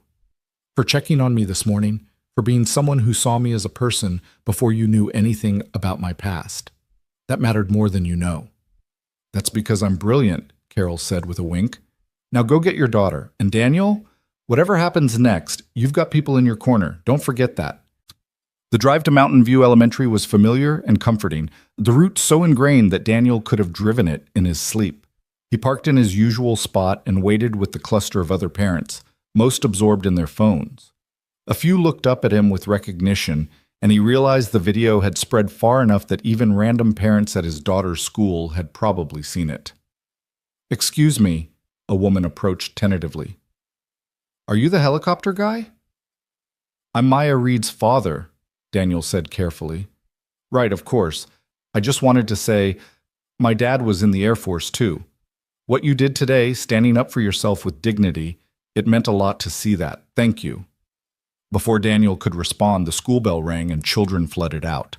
Maya appeared in her usual spot, purple backpack bouncing, but today she was surrounded by a cluster of other kids all talking excitedly. When she spotted Daniel, she ran over with an expression he couldn't quite read. "Daddy, everyone at school is saying you're famous. They say you flew a helicopter and you were in the Army and you're on the internet." Air Force, not Army. And yes, something happened at work today that got recorded and shared online. Can I see? Maya's eyes were huge with excitement. Let's talk about it at home, Butterfly. Come on. In the truck, Maya was unusually quiet, and Daniel could see her processing something big. Finally, as they pulled into their driveway, she said, "Were you really a pilot? Like the Blue Angels?" "Different kind of pilot. I flew helicopters, not jets. And yes, I did that for a long time before you were born." "Why didn't you tell me?" The question was fair and hurt more than Daniel had expected. "Because it was complicated, baby. After Mommy died, I had to stop flying because I got hurt. And it made me sad to think about, so I tried not to think about it at all. I should have told you. I'm sorry." Maya was quiet for another moment, then said, "Were you happy when you were flying?" "Yes, very happy." "Are you happy now?" Daniel looked at his daughter's serious face and felt his heart crack open. "I'm happy because I have you. But you're right that I've been sad about other things. Sometimes adults don't do a good job of dealing with their feelings, and we hide parts of ourselves because we think it will hurt less. But all it does is make us smaller. Mrs. Henderson says we should be our whole selves, not just the parts we think people will like." Mrs. Henderson is very smart, and yes, that's true. I've been trying to be just one part of myself, just your dad, because I thought that would be enough. But maybe I need to be all the parts, the dad and the pilot and the person who misses flying and the person who's building a new life, all of it together. Maya nodded sagely, then brightened. "Can you teach me to fly when I'm older?" "If that's what you want, absolutely." "And will you tell me stories about when you were in the Air Force? Real stories, not just the sad ones about Mommy?" "I will. I promise." They went inside and Daniel made them an early dinner while Maya did homework at the kitchen table. She kept sneaking glances at him like she was seeing him differently, trying to reconcile the father she'd always known with this new information about who he'd been before. It reminded Daniel that children are constantly rewriting their understanding of the world, incorporating new data, adjusting their mental models of reality. After dinner, Maya wanted to see the video. Daniel hesitated, then pulled it up on his phone. The two of them crowded together on the couch. They watched the helicopter rise into the air, watched it hover and turn and move with precision that made Maya gasp. "That's really you flying? That's really me. You're really good, Daddy." "Thank you, Butterfly." They watched in silence as the video showed the landing, the reveal of Daniel's military ID, Ariana's shocked expression. When it ended, Maya looked up at him with something like awe. "You're kind of like a superhero." Daniel laughed despite himself. "I'm not a superhero, I'm just someone who learned to fly helicopters and tried to do it well." "Superheroes always say stuff like that," Maya insisted. "They always pretend they're normal, but everyone else knows they're special." "Well, if I'm a superhero, you're my superpower. Everything I do so I can be the dad you deserve." Maya snuggled against him, satisfied with this answer. They watched 2 episodes of her current favorite show. Then Daniel carried her to bed, even though she was probably too old for that. He read their book, sang the lullaby, and kissed her forehead. "Daddy," Maya said as he was leaving, "I'm glad people know you're special now. I always knew, but it's good that other people know too." "I love you, Maya Reed." "Love you more." Daniel closed her door and returned to the living room, where he finally allowed himself to check his phone properly. The messages had multiplied. 149 unread texts, dozens of missed calls, voicemails from numbers he didn't recognize, and several he did. News outlets requesting interviews. A production company wanting to discuss a documentary. Former Air Force colleagues reaching out to say they'd seen the video. And buried in the middle, a text from a blocked number that just said, "You always did know how to make an entrance, sir. Glad you found your way back to the sky." Daniel stared at that message for a long time, trying to place the voice behind the words. The phrasing suggested someone who'd served under him, but the block number made identification impossible. It could have been any of the hundreds of pilots he'd trained over the years, any of the crew members he'd flown with, any of the soldiers whose lives had intersected with his in those intense years when flying was everything. He was about to set the phone down when it rang, displaying a number with a DC area code. Against his better judgment, Daniel answered. "Lieutenant Colonel Reed?" The voice was crisp, professional, military. "Just Daniel Reed now. Who's calling?" "Major General Patricia Hawkins, Air Force Personnel Center. I apologize for calling so late, but after seeing today's video, I felt it was important to reach out personally." Daniel's back straightened automatically, old instincts kicking in. "General Hawkins, what can I do for you?" "Actually, Colonel, I'm calling to discuss what the Air Force can do for you. Your medical retirement was processed 5 years ago with a 70% disability rating due to nerve damage and chronic pain. However, medical review boards are constantly reassessing cases as treatment options improve. I've been looking at your file, and I'm wondering if you'd be interested in a medical reevaluation." The words hit Daniel like a physical blow. "You're saying I might be able to fly again? Officially?" "I'm saying it's worth exploring. The video shows none of the physical limitations that were cited in your retirement paperwork. Obviously, you'd need to undergo a full evaluation at Wright-Patterson Medical Center, but if the nerve damage has healed more than initially projected, there's a possibility of returning to active duty status, or, at the very least, being cleared for civilian aviation." Daniel sat down heavily on the couch.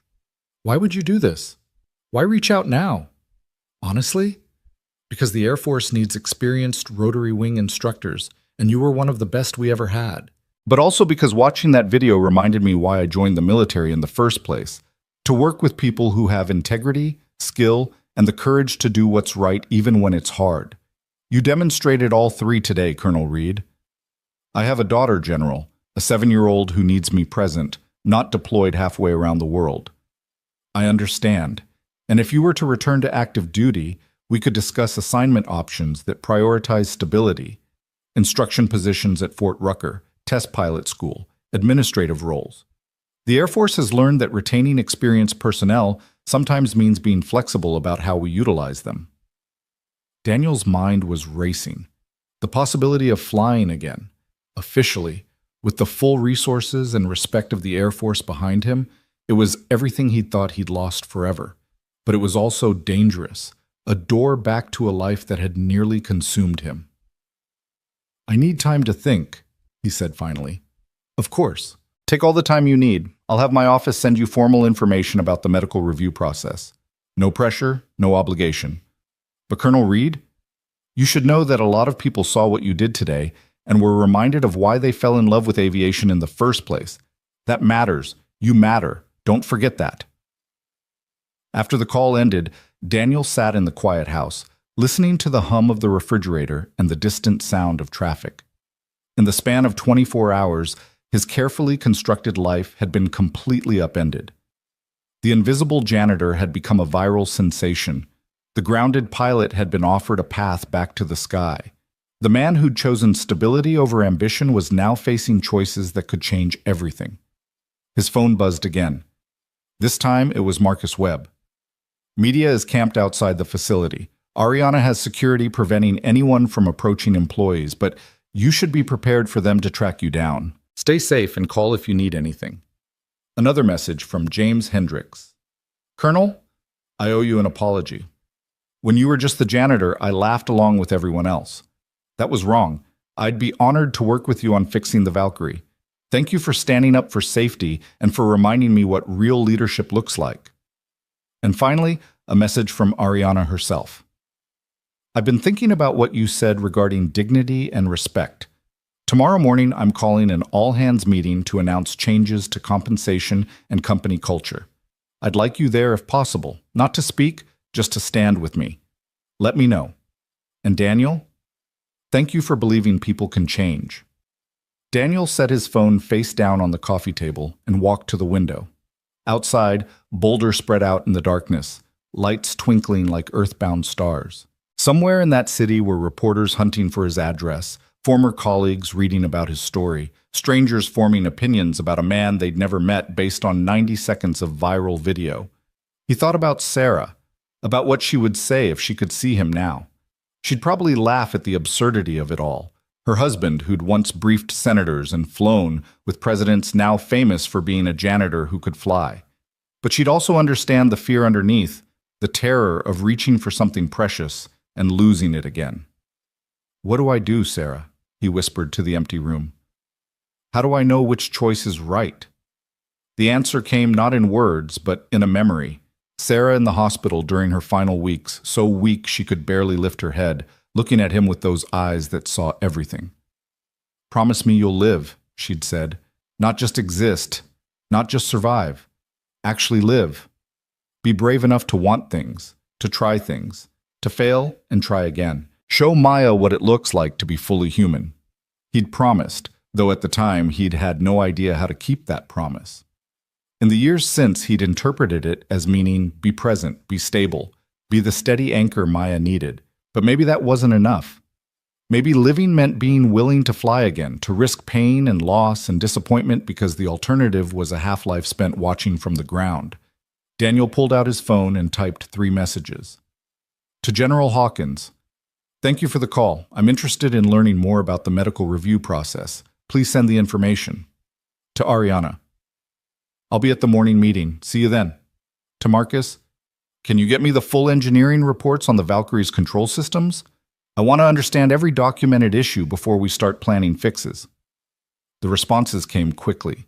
General Hawkins sent a formal email with links to medical evaluation procedures. Ariana replied with a simple thumbs-up emoji that made Daniel smile despite everything. And Marcus sent back, "Already compiled. I'll have them ready for you tomorrow. It's good to have you on the team, Colonel." Daniel looked at that last message for a long moment, then corrected gently, "Just Daniel. The rank belongs to who I was. I'm still figuring out who I am now." Marcus replied immediately, "Fair enough, but whoever you're becoming, I'm glad he's here." That night, Daniel dreamed of flying. Not the old dreams where he was back in combat, rotor wash and gunfire, and the weight of responsibility crushing him. Instead, he dreamed of teaching Maya to fly, the two of them in a small helicopter over the mountains, her hands on the controls while he guided her through the basics. In the dream, Sarah was in the back seat, smiling, proud of both of them. When he woke, his face was wet with tears, but they weren't entirely sad. Grief and hope had tangled together into something new, something he didn't have words for yet, but which felt like the beginning of healing.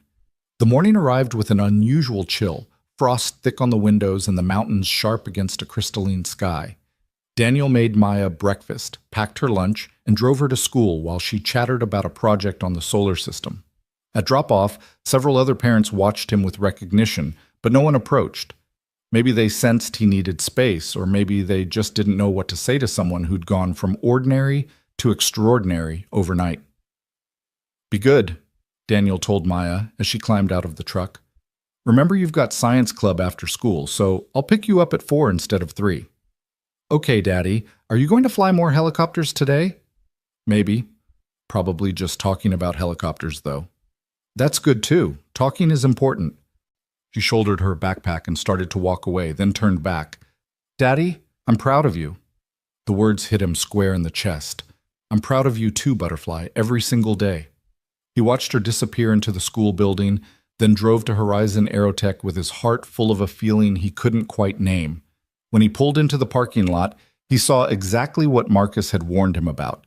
3 news vans with satellite equipment, reporters and camera crews clustered near the main entrance. Security guards were keeping them corralled, but they perked up when Daniel's truck appeared, recognizing it from the background of yesterday's videos.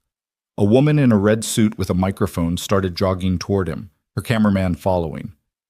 "Mr. Reed!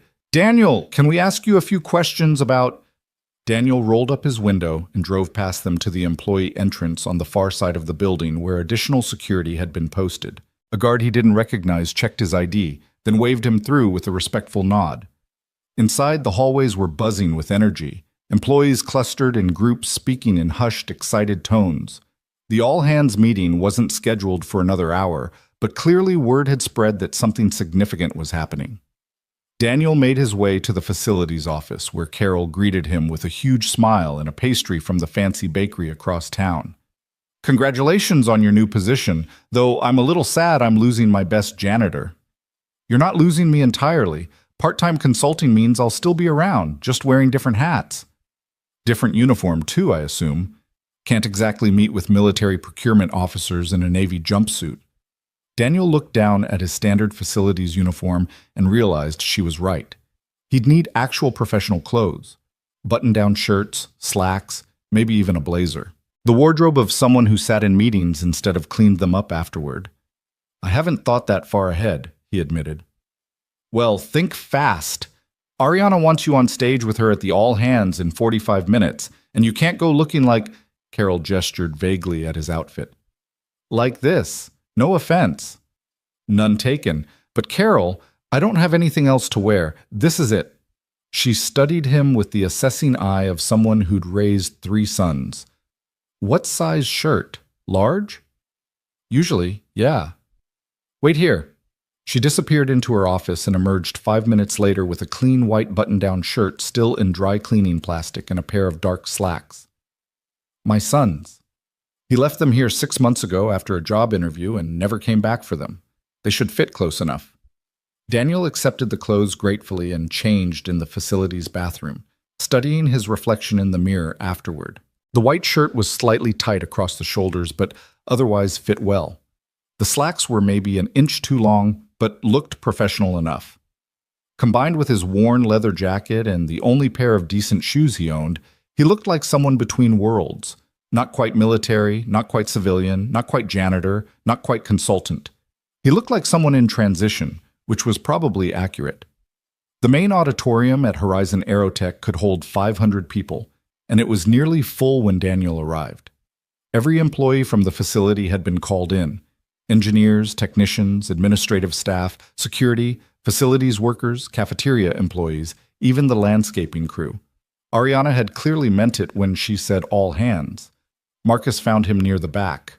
"There you are. Ariana wants you backstage before we start." "I'm not speaking, right?" She said, "Just stand with her." "That's the plan."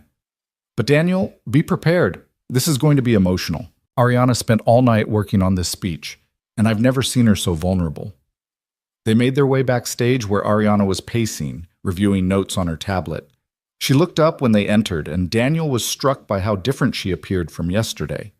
The severe bun was gone, her hair down around her shoulders. She wore a simple black dress instead of her usual power suit. The armor was off, deliberately and completely. "Daniel, thank you for coming." She glanced at his outfit. "You look good, professional." "Carol's son's clothes, actually. I don't own much beyond uniforms and jeans." Ariana smiled. "Well, consider a clothing allowance part of your consulting package. Can't have you representing Horizon in borrowed shirts."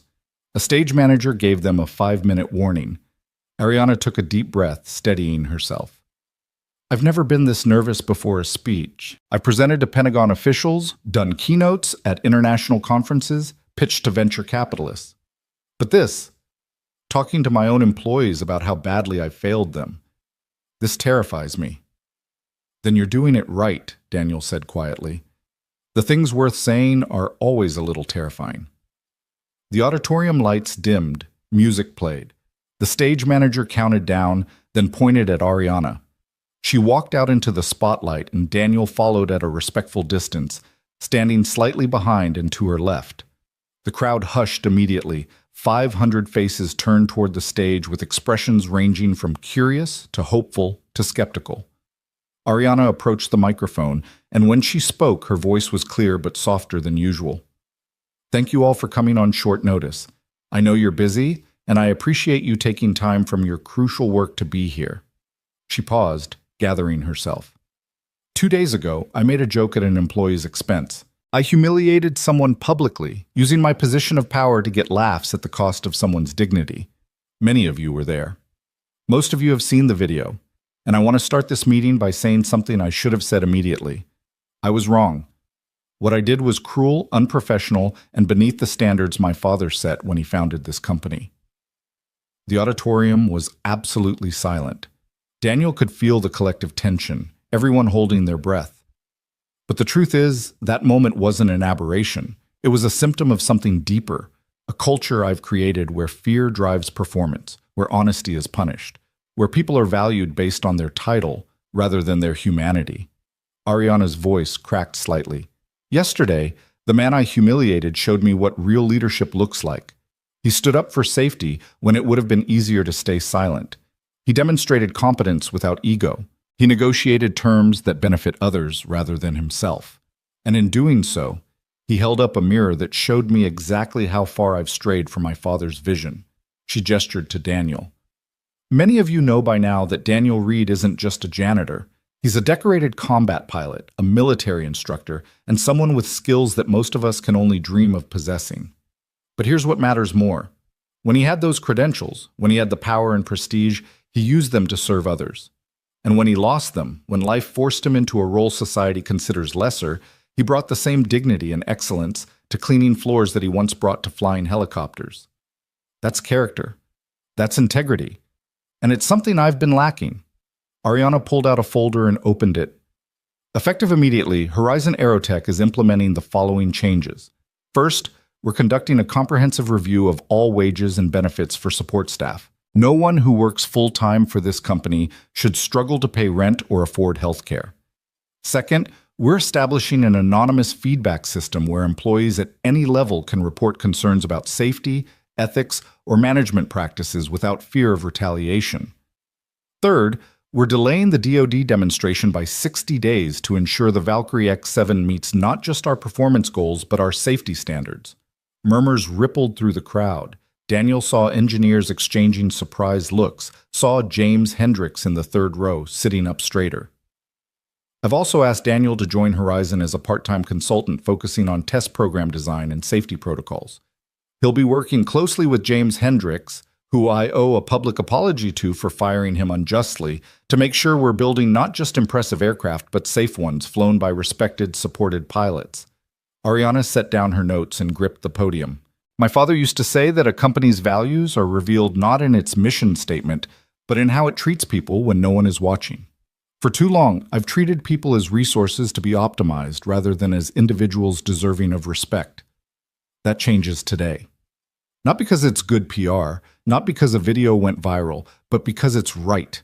And if you don't believe me, if you think this is just corporate theater, I invite you to hold me accountable. Watch what I do, not what I say.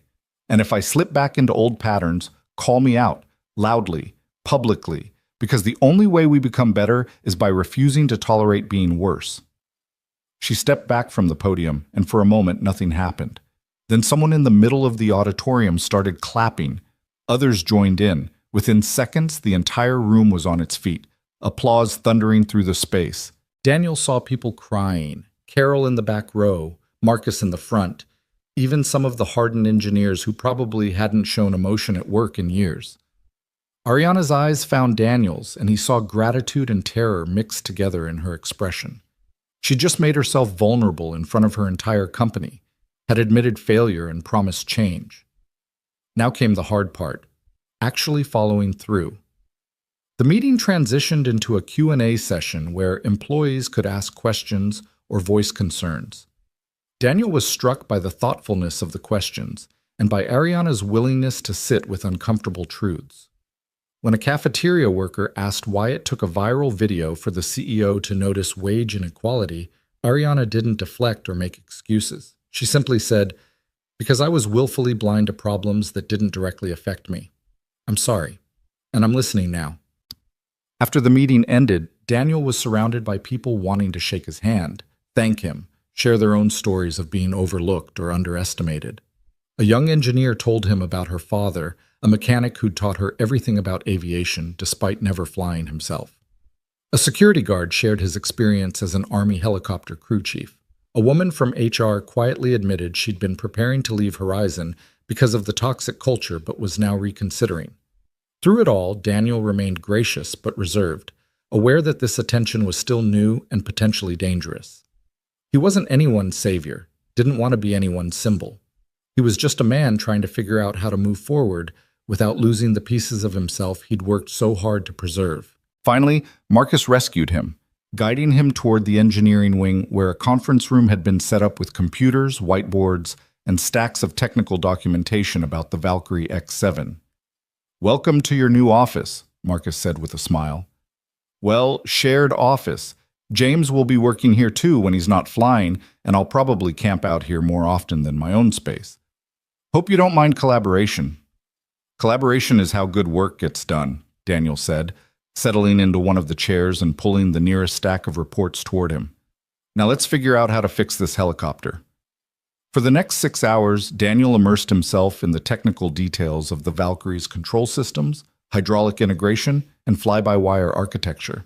He asked questions that made the engineers reconsider assumptions, suggested tests they hadn't thought of, drew on his military experience to identify potential failure modes that only someone who'd flown in actual combat would recognize. James Hendricks joined them around noon, initially awkward but gradually warming as Daniel treated him as an equal rather than a subordinate. They compared notes on the control lag issue, with James describing exactly what he'd felt during test flights, and Daniel translating that into technical language the engineers could work with. "You felt it in the collective primarily?" Daniel asked, studying a diagram of the hydraulic system. "Yeah, especially during transitions from hover to forward flight. There's this moment where the aircraft hesitates, like it's thinking about whether to respond. That's the pressure compensator in the hydraulic circuit. It's probably optimized for steady-state flight but struggling with rapid transitions." Daniel pointed to a specific component on the diagram. "If we adjust the spring rate here and increase the accumulator size here, it should smooth out the response without sacrificing stability." Marcus, listening from across the table, shook his head in wonder. "That's exactly what our simulations suggested, but none of us could articulate why. How did you know that instantly?" "Because I felt that exact hesitation in Blackhawks with worn hydraulic components. The sensation is the same even if the underlying architecture is different." Daniel looked up at their impressed faces and shrugged. "Book knowledge is valuable, but there's no substitute for time in the seat experiencing how things actually feel when they go wrong." They worked straight through lunch, ordering sandwiches that arrived cold because everyone forgot to eat them. The whiteboard filled with equations and diagrams. The engineering team contributed ideas that Daniel refined, building on each other's expertise in a way that felt collaborative rather than hierarchical. At 3:30, Daniel's phone alarm went off. Time to pick up Maya from science club. He stood reluctantly, aware that he'd just hit a productive flow state. "I have to get my daughter," he explained, "but I can work from home tonight if you want to send me more documentation to review." "Or," Marcus suggested carefully, "you could bring Maya here tomorrow. Show her around, let her see where her dad works. We have a pretty good STEM education program for employees' kids, and I know the team would love to meet her." Daniel hesitated, protective instincts warring with the recognition that sheltering Maya completely might do more harm than good. "Let me ask her. If she's interested, I'll bring her by." As he drove to Maya's school, Daniel reflected on how surreal the day had been.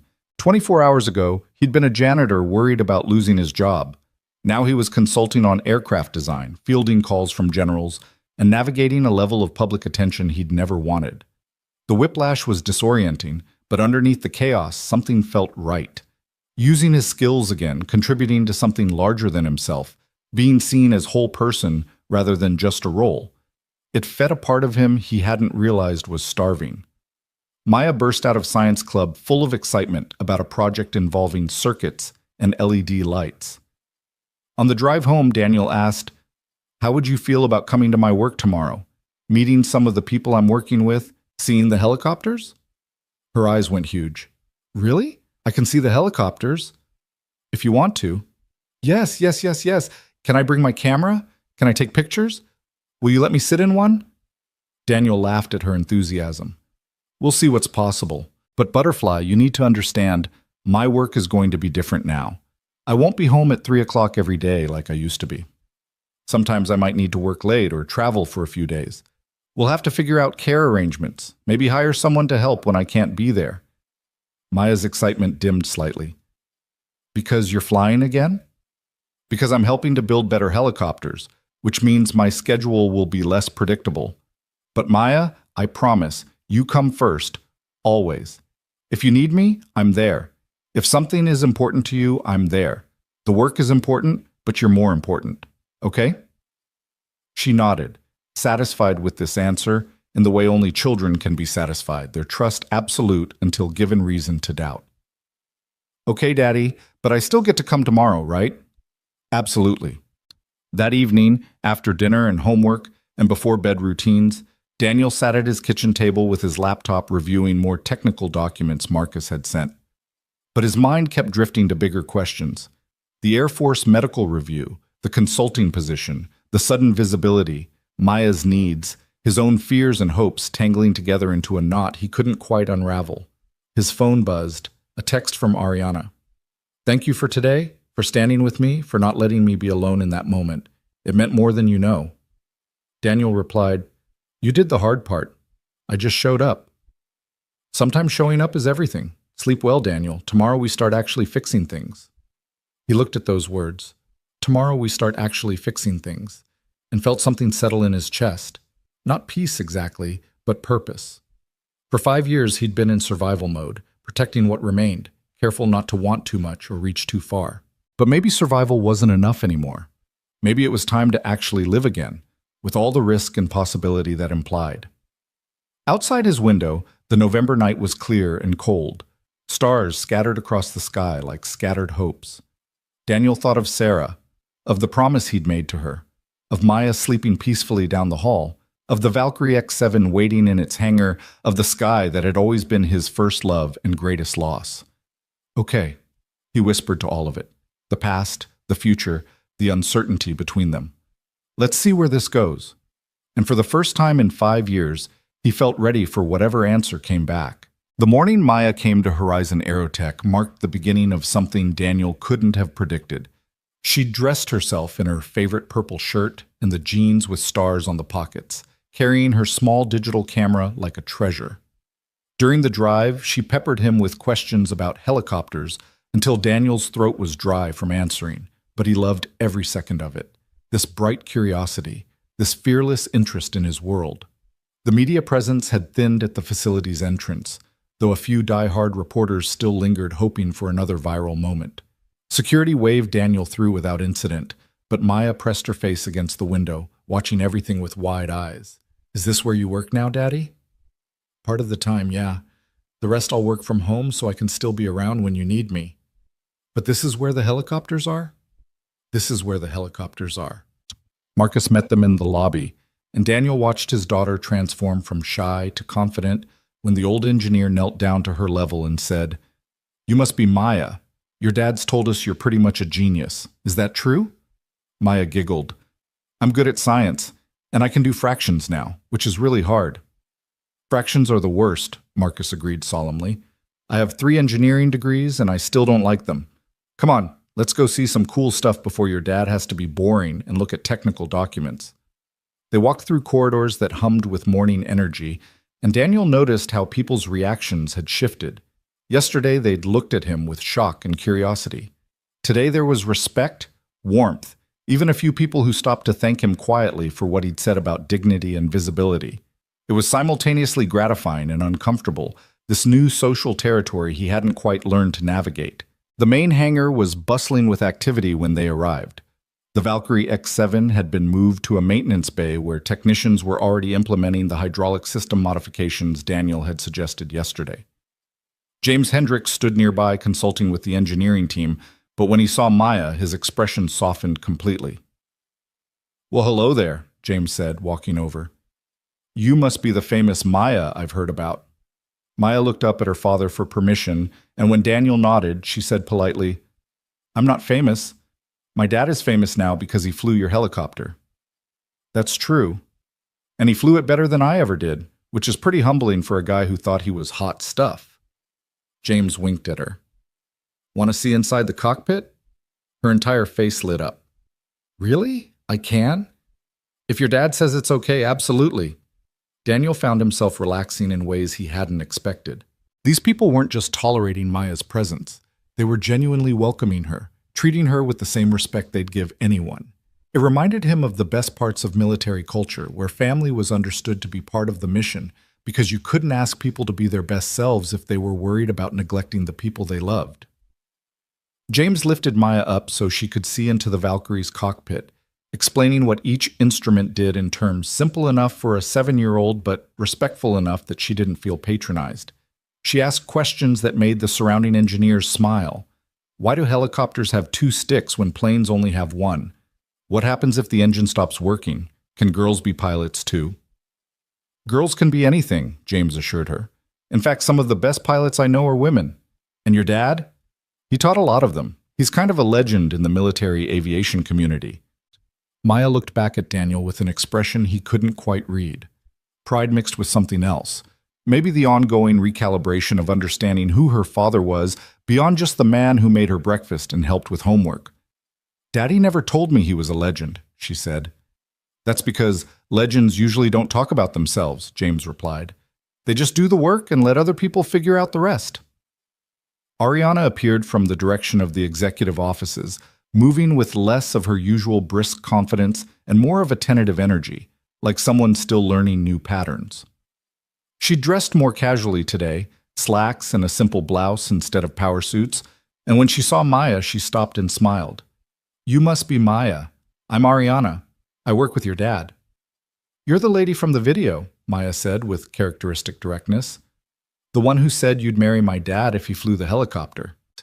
A ripple of amused tension went through the nearby employees. Ariana's smile didn't falter, though Daniel saw the slight flush in her cheeks. That's right. I said something foolish trying to be funny, and your dad showed me that people deserve respect regardless of their job. He's a very wise man. I know, Maya said simply. He's the best dad in the world. Something in Ariana's expression cracked, vulnerability showing through the professional facade. I'm sure he is. And Maya, I want you to know that everyone here is grateful your dad is sharing his time and knowledge with us. We promise to respect his need to be there for you, okay? You come first. Maya considered this seriously, then nodded her approval. Okay, but can I visit sometimes? This place is really cool. Anytime you want. We'll even set up a special visitor badge just for you. While Maya was occupied with James and Marcus giving her a comprehensive tour of the hangar, Ariana pulled Daniel aside to a quiet corner where they could talk without being overheard. The board met last night, she said without preamble. Emergency session after yesterday's announcement. 3 members wanted to force a vote of no confidence, argued that delaying the DoD demonstration would cost us the contract and tank our stock price. Daniel felt his stomach tighten. What happened? I reminded them that my father gave me controlling interest specifically so the board couldn't override decisions about company values. Then I showed them preliminary data Marcus compiled overnight, analysis suggesting that if we'd gone forward with the demonstration without fixing the control issues, we had a 73% chance of a serious incident. Ariana's voice was steady, but Daniel could hear the strain underneath. I told them I'd rather lose a contract than risk someone's life, and if they couldn't support that priority, they were welcome to resign. Did they? 2 did. The 3rd abstained from the vote, but stayed on. The rest of the board, to their credit, actually seemed relieved someone finally said it out loud, that safety matters more than timelines. She looked at him directly. But Daniel, I want you to understand the stakes. If the Valkyrie demonstration fails after this delay, if the DoD goes with another contractor, Horizon will take a significant financial hit. Jobs will be lost. My leadership will be questioned by shareholders. I'm betting everything that doing this right matters more than doing it fast. It does matter more, Daniel said firmly. And the demonstration won't fail. We're going to fix the actual problems, test thoroughly, and show the DoD an aircraft they can trust. That's more valuable than showing them something impressive that might kill their pilots 6 months into deployment. You sound very certain. I am certain, not because I'm arrogant, but because I've seen what happens when people prioritize performance over safety. I've attended memorial services for pilots who died in aircraft that looked good on paper but had issues everyone was too afraid to acknowledge. I've written letters to families explaining that their loved one's death served a purpose, knowing that no purpose justifies preventable tragedy. His voice caught slightly. I won't be part of that again. If you're asking me to help build something that puts pilots at risk to meet a deadline, I'll walk away right now. Ariana was quiet for a long moment, watching Maya across the hangar as she laughed at something Marcus was showing her. She looks like you, Same eyes, same way of tilting her head when she's thinking. She has her mother's spirit, though. Sarah was fearless about learning new things, diving into subjects just because they interested her. Maya's the same way. Last month, she decided she wanted to understand how the internet works, so I spent 2 weeks explaining networks and protocols and data packets to a second grader. Did she understand it? Enough to build a basic web page about her favorite book series. 7 years old, and she's already coding. Daniel smiled, the pride evident in his voice. I'm raising someone remarkable, Ms. Locke, and I need to make sure the world I'm helping build is worthy of her. Then let's build something worthy, Ariana said. And Daniel? Call me Ariana. The formality feels wrong after everything. Over the next 2 weeks, Daniel fell into a rhythm that felt both foreign and familiar. Mornings were for Maya, breakfast, school drop-off, sometimes helping in her classroom when they needed parent volunteers. Then he'd head to Horizon, where he'd spend 4 to 6 hours working with the engineering team and James on Valkyrie modifications. Late afternoons were pickup, homework help, dinner, bedtime routines. Evenings, after Maya slept, he'd review technical documents and respond to emails, often working until midnight. It was exhausting and exhilarating in equal measure. The hydraulic system modifications they'd designed tested beautifully in simulation, eliminating 90% of the control lag James had experienced. They discovered 2 other issues during the review process: a resonance frequency in the tail rotor assembly that could cause vibration at certain speeds, and a subtle asymmetry in the main rotor blade weights that would have become problematic during aggressive maneuvers. Problems that might not have been caught until someone died. This is what good engineering looks like, Marcus said one afternoon as they reviewed test data. Not rushing to be first, but being thorough enough to be right. James had transformed from the exhausted, defensive pilot Daniel had first seen into something closer to a partner. They'd fly test sequences together, with James in the cockpit reporting exactly what he felt, and Daniel on the ground interpreting those sensations through the lens of someone who'd experienced thousands of flight hours in dozens of aircraft. The collaboration produced insights neither could have achieved alone. You should be flying this yourself, James said, after one particularly successful test. You're better than me, Colonel. Everyone knows it. I'm better than you at some things because I'm older and have more experience, Daniel corrected. You're better than me at other things, like adapting to new aircraft faster than anyone I've ever seen. And James? I can't fly professionally anymore.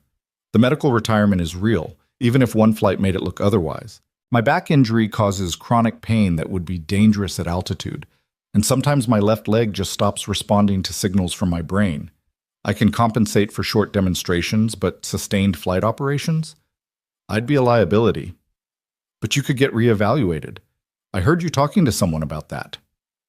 Daniel had indeed begun the medical review process with the Air Force, driven by a combination of curiosity and hope he didn't want to examine too closely. The initial paperwork was daunting: medical records, detailed history of symptoms, statements from current physicians. He'd completed it all with Maya doing homework beside him at the kitchen table, occasionally asking what he was writing. I could, Daniel acknowledged, but even if I'm cleared medically, I'm not sure I want to go back to active duty. That life consumed me once, James. It made me good at my job, but not always good at being present for the people I loved. Sarah understood, but Maya never knew that version of me, and I'm not sure I want her to. What if you could do both? Be the pilot and the dad? Then I'd be doing both badly, Daniel said, with certainty that came from experience. Some people can balance it. I never could. When I was flying, I was all in on flying. When I'm with Maya, I'm all in on being her dad. Maybe that makes me inflexible, but it's honest about my limitations. The conversation stayed with him, though, tumbling through his mind during quiet moments. The truth was that flying the Valkyrie again had awakened something he'd thought was dead. Not the ambition or the need for validation, but the simple, pure joy of being in the sky. That feeling of freedom, of three-dimensional movement, of working with a machine that responded to the slightest input, nothing else compared. And knowing it was still there, still possible, made choosing to stay grounded both harder and more meaningful. 3 weeks after the viral video, Daniel received a formal letter from the Air Force Medical Evaluation Board at Wright-Patterson. They'd reviewed his file and wanted him to come to Ohio for a comprehensive evaluation.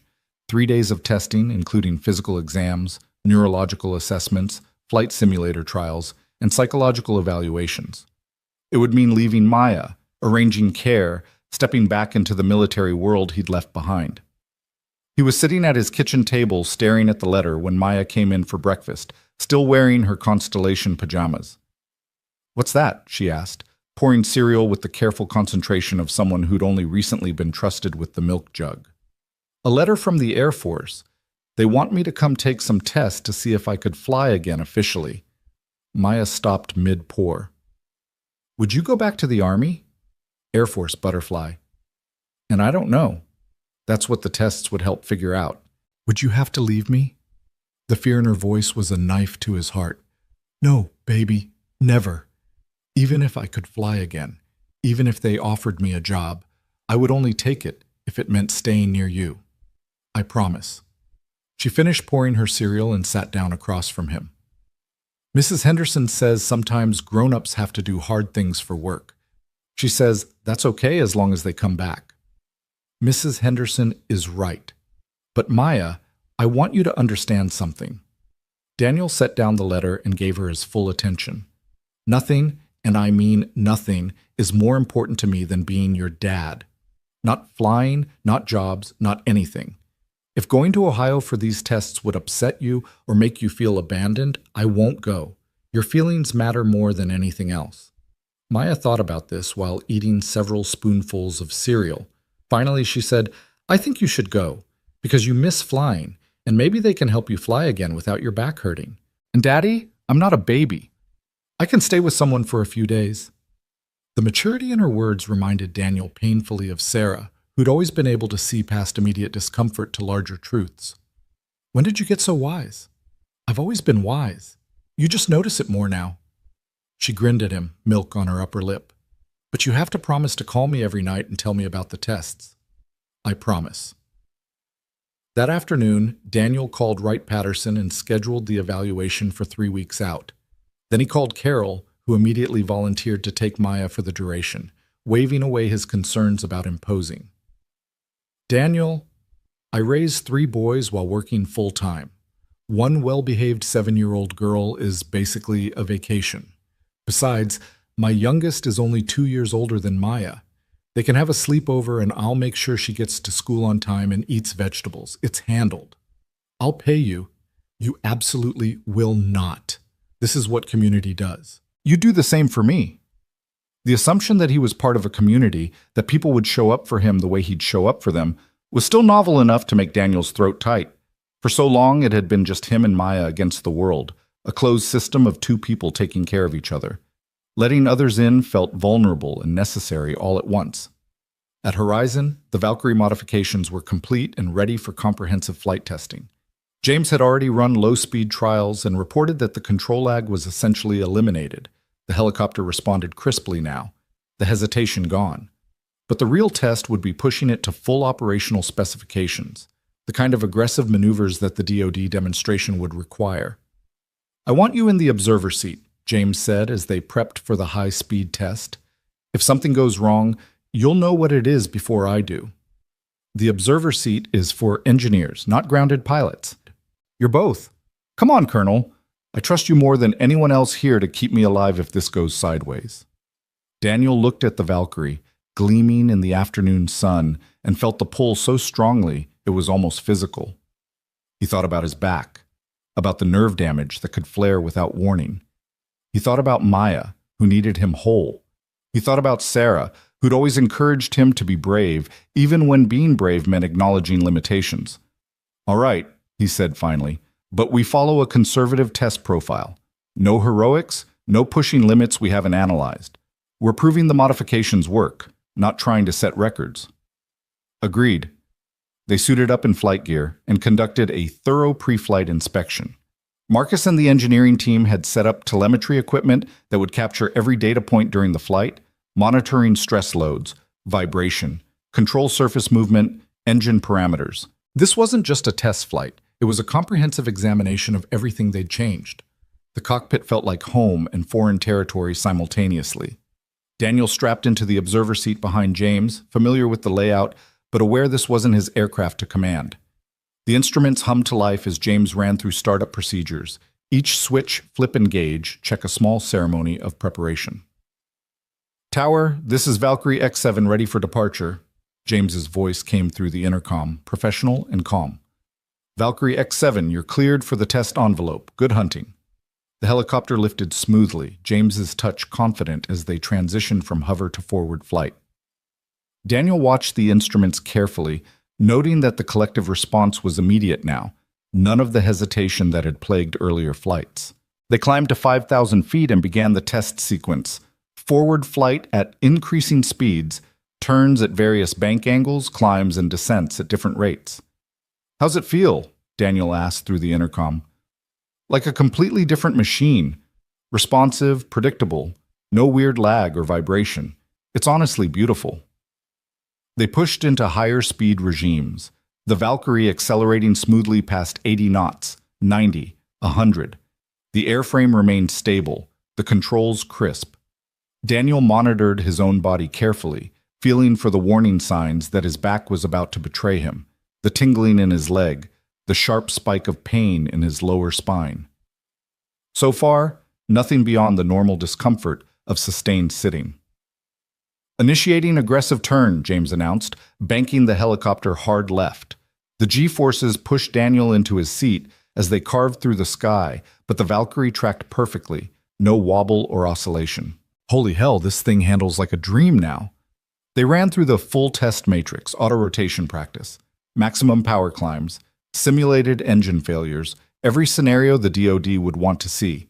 The helicopter performed flawlessly, each modification proving its worth. On the ground, Daniel could hear Marcus's excited voice over the radio calling out data points, confirming that the telemetry matched what they were experiencing in the cockpit. After 90 minutes aloft, they returned to Horizon and set up for landing. James brought them down with the kind of soft touch that marked truly skilled pilots, the skids kissing the tarmac so gently that the impact was barely noticeable. Ladies and gentlemen, James said as he wound down the engine, we have ourselves a working helicopter. The engineering team erupted in cheers when they climbed out. Marcus ran over with a tablet full of data, his face flushed with excitement. Everything looked perfect from here. Vibration levels were nominal throughout the entire envelope. Control authority was consistent. Stress loads were well within design limits. Daniel, this is exactly what we needed. Ariana appeared from the observation building, walking quickly across the tarmac. I watched the whole thing. James, that was incredible flying. Daniel, your modifications worked perfectly. We're ready for the DoD demonstration. Not quite, Daniel cautioned, always the instructor. We need at least 5 more test flights across different conditions, temperature extremes, higher altitude, simulated combat maneuvers.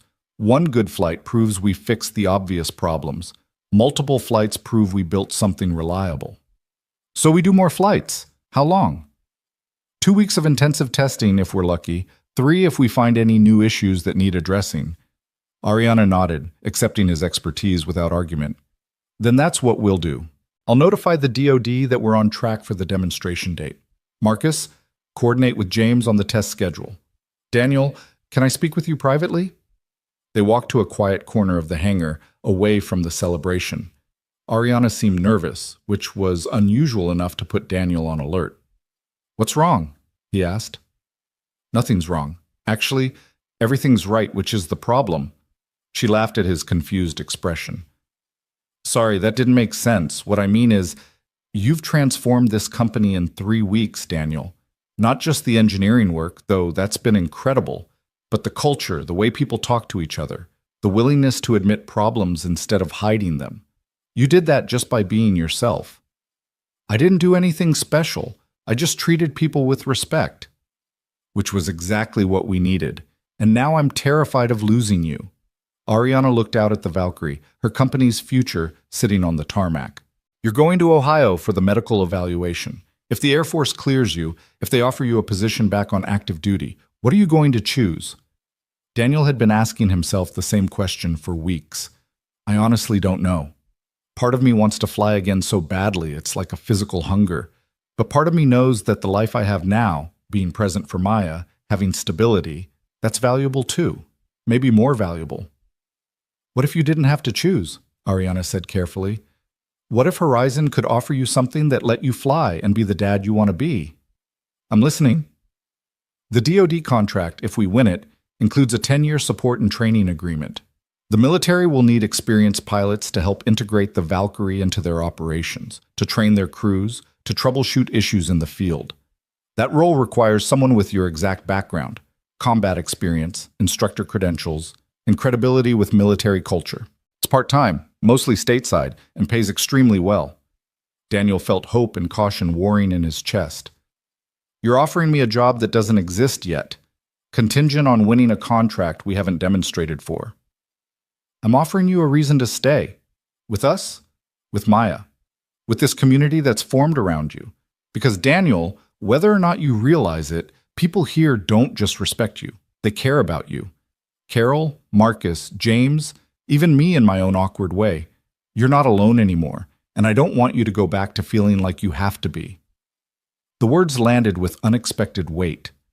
Daniel had spent 5 years believing that isolation was strength, that depending only on himself protected both him and Maya from further loss. But these past weeks had shown him something different, that community could be strength too, that allowing people to care about you wasn't weakness but courage. I can't promise anything until after the evaluation, he said finally.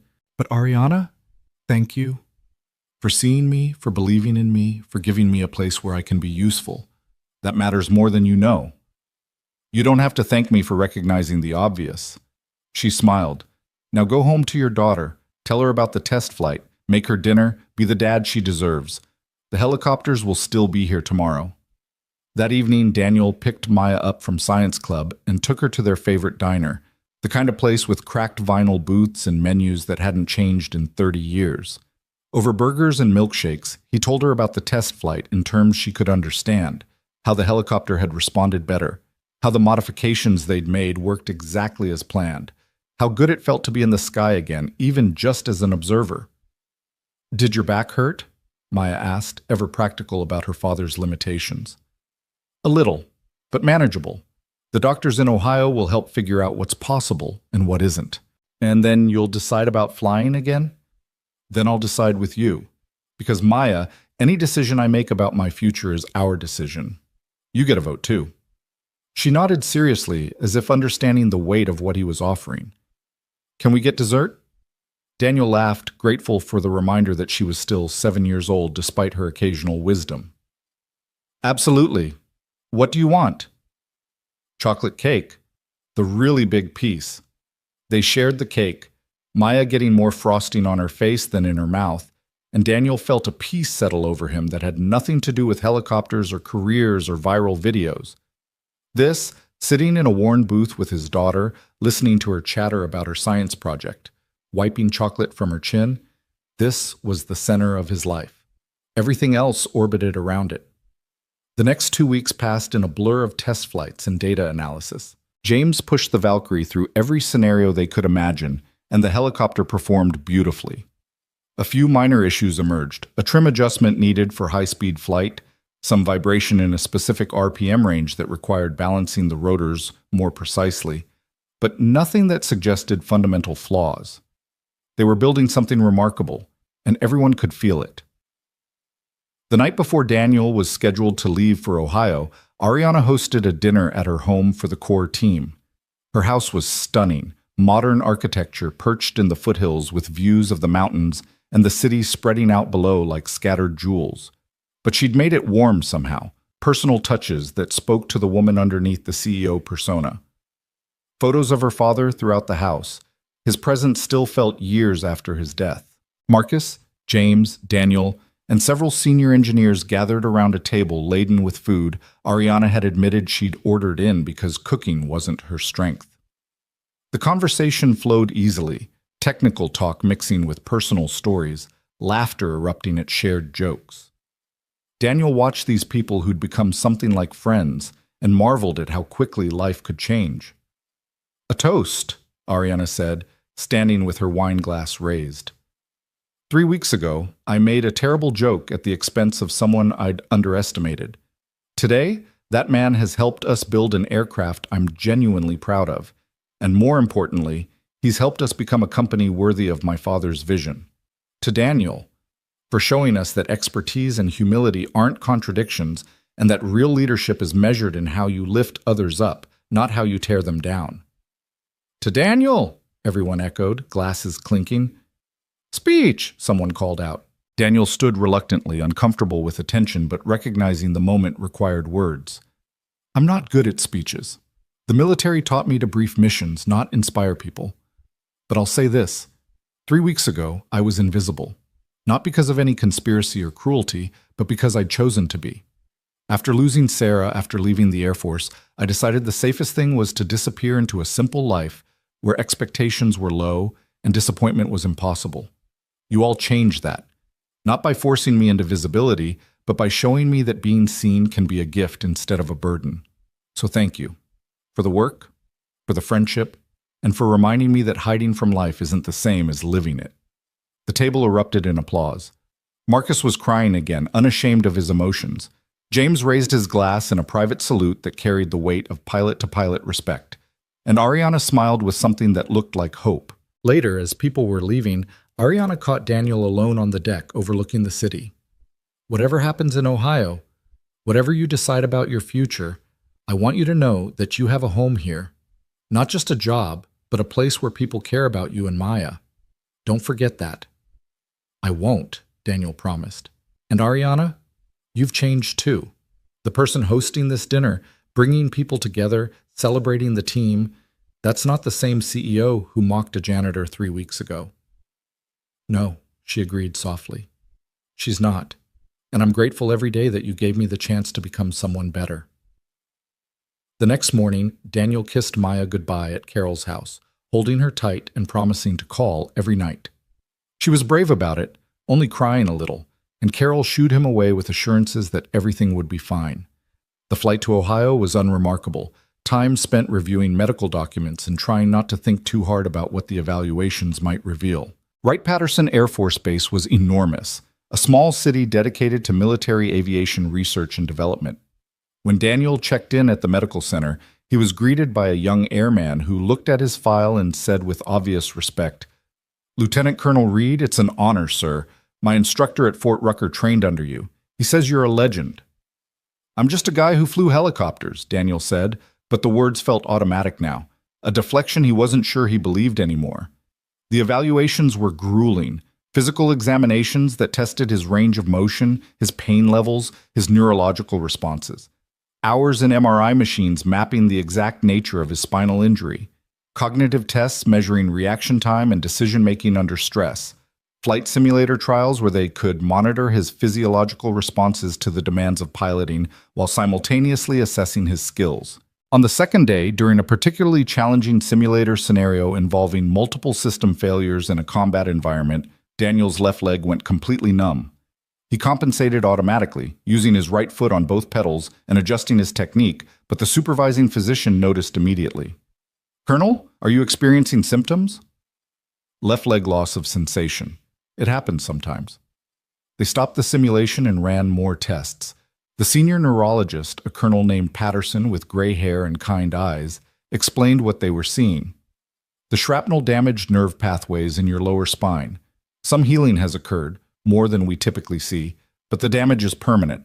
Under normal circumstances, your compensation strategies are excellent. But sustained flight operations, especially combat scenarios where unpredictable demands occur, pose significant risk. If that leg fails at the wrong moment during a critical maneuver, the results could be catastrophic. "So I can't fly," Daniel said, feeling the door close even though part of him had always known it would. "Not in a military capacity requiring full operational readiness, no. However, Patterson pulled up imaging on his computer screen. The healing that has occurred is remarkable. With continued physical therapy and possibly some surgical interventions to remove scar tissue, you could potentially be cleared for civilian aviation.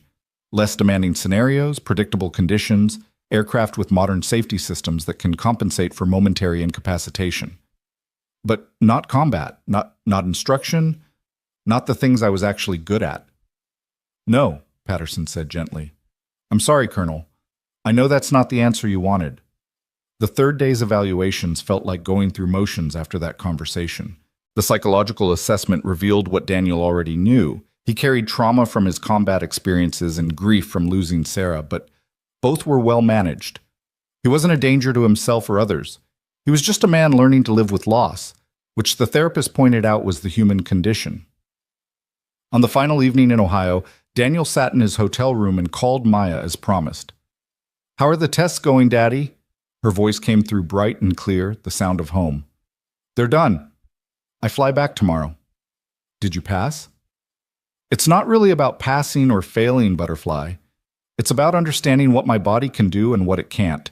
And the doctors told me I can't fly military helicopters anymore. My back injury won't let me." "So you're not going back to the Air Force?"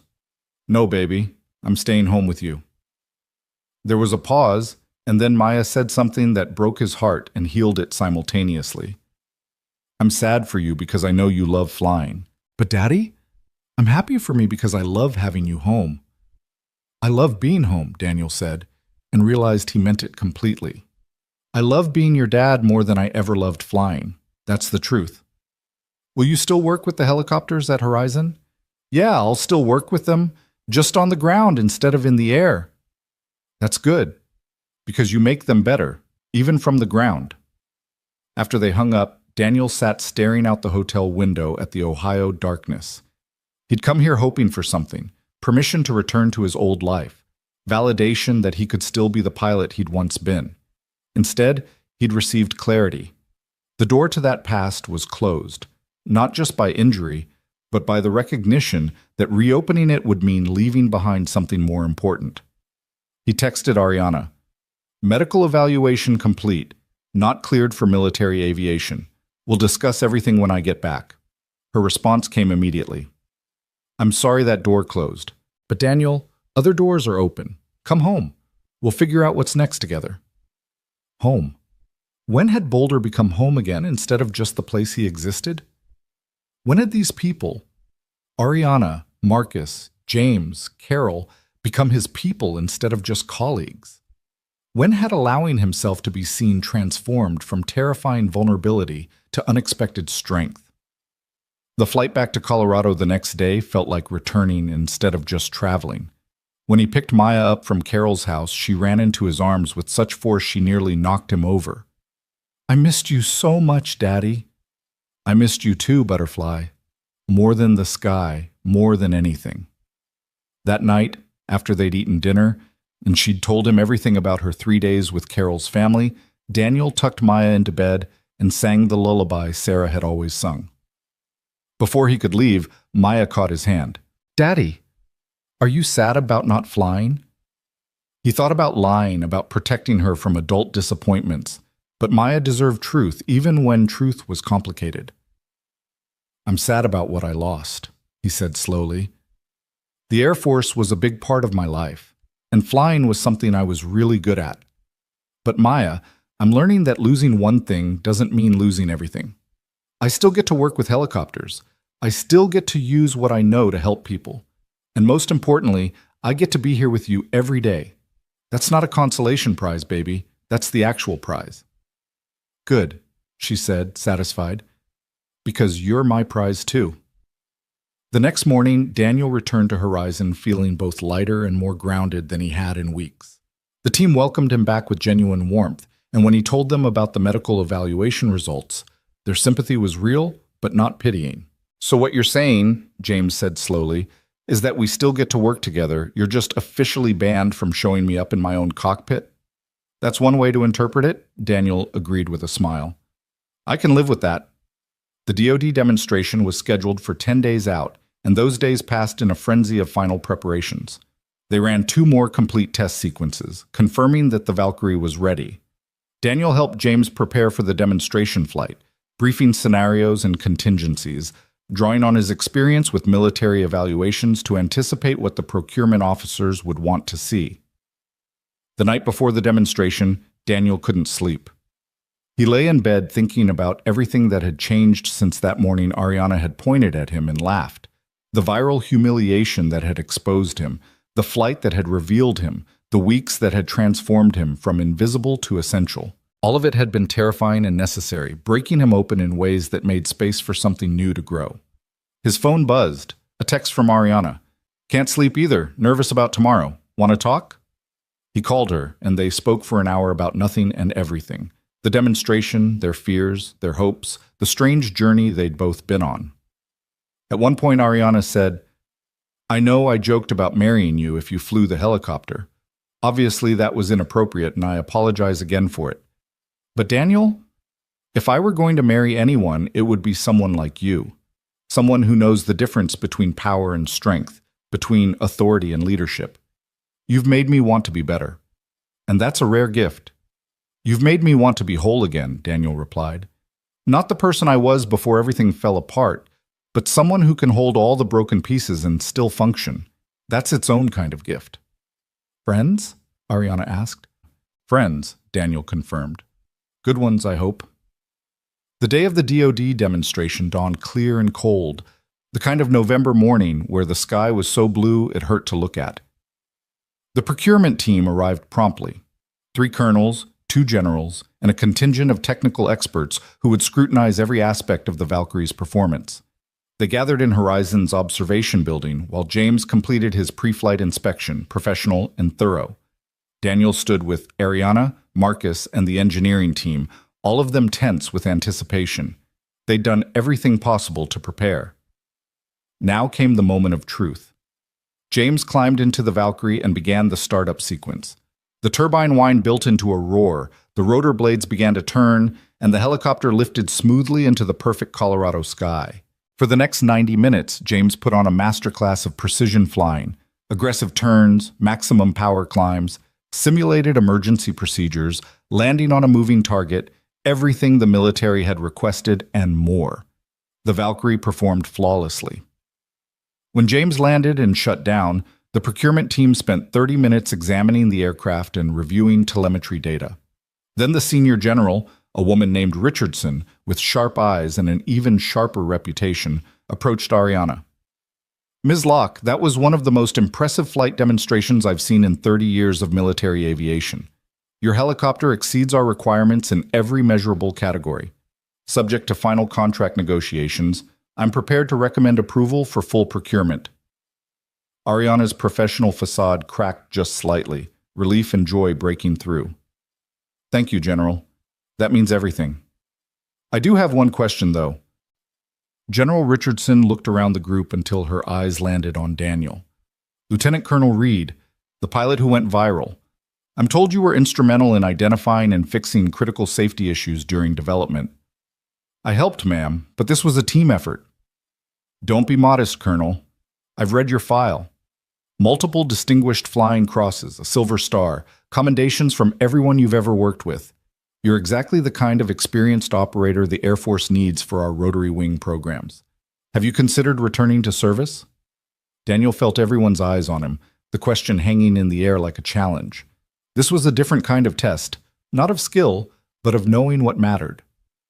I have considered it, ma'am, but my answer is no. I have a 7-year-old daughter who needs her father present, and I've learned that being present is more important than being impressive. I'm honored to support the military in a consulting capacity through Horizon, but my active duty days are behind me. General Richardson studied him for a long moment, then nodded with what looked like understanding. The Air Force's loss is your daughter's gain, and Colonel, speaking as someone who missed too many of my own children's childhoods chasing promotions, you're making the right choice. After the procurement team left, after the contracts were signed and the celebration began, Daniel slipped away to the hangar's exterior where he could breathe. The mountains rose in the distance, snow-capped and eternal. Somewhere in those foothills was his daughter, learning about fractions and dreaming about the stars. Ariana found him there, 2 cups of coffee in her hands. We did it. $800 million contract, 10-year support agreement, and a production order that will secure jobs for everyone at Horizon for the foreseeable future. You did it, Daniel corrected. You had the courage to delay, to prioritize safety, to build something worthy instead of just something impressive. We did it together, Ariana insisted. And Daniel? That support and training role I mentioned? It's yours if you want it. Good pay, flexible hours, meaningful work. But no pressure. I just want you to know you have options. Daniel thought about it. about what it would mean to stay connected to aviation in a way that honored both his skills and his priorities. What does the schedule look like? How often would I need to travel? Maybe 1 week a month once production starts, mostly stateside. The rest you could work from here or from home. We'd structure it around Maya's school schedule, her needs first. Then, yes, Daniel said, I'd like that. Not because I need to feel important, but because I want to keep contributing to something that matters. They stood together watching the sun begin its descent toward the mountains. Two people who'd been broken in different ways and found unexpected wholeness in the rebuilding. Thank you, Ariana said quietly, for everything. For showing up even when I didn't deserve your presence. For believing people can change. For reminding us all what dignity looks like. Thank you for seeing me, Daniel replied, even when I was trying very hard to stay invisible.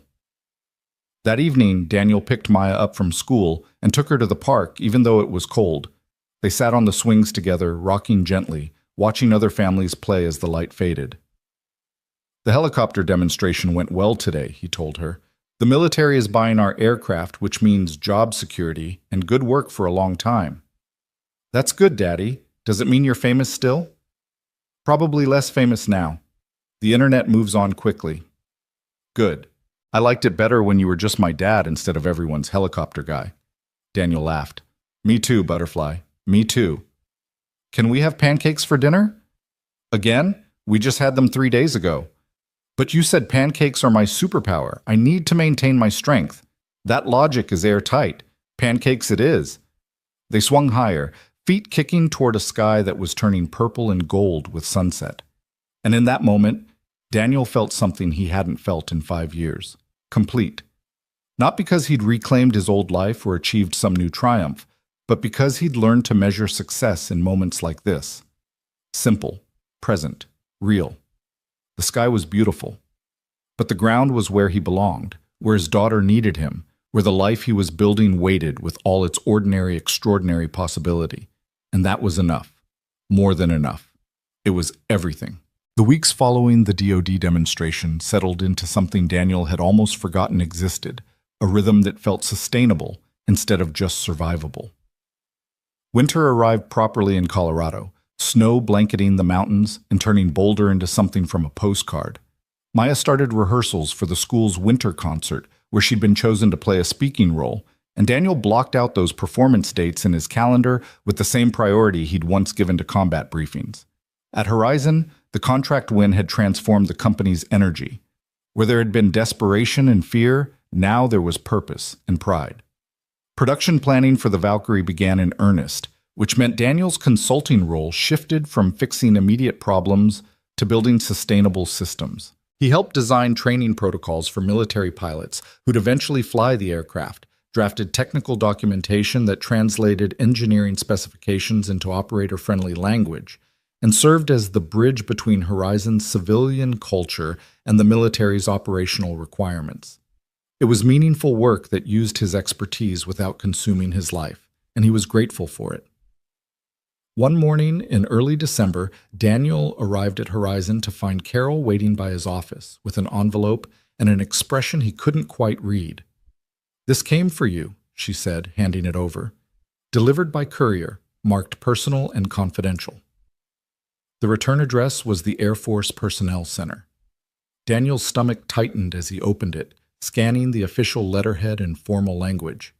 It was a final determination from the Medical Evaluation Board, more detailed than the verbal assessment he'd received in Ohio.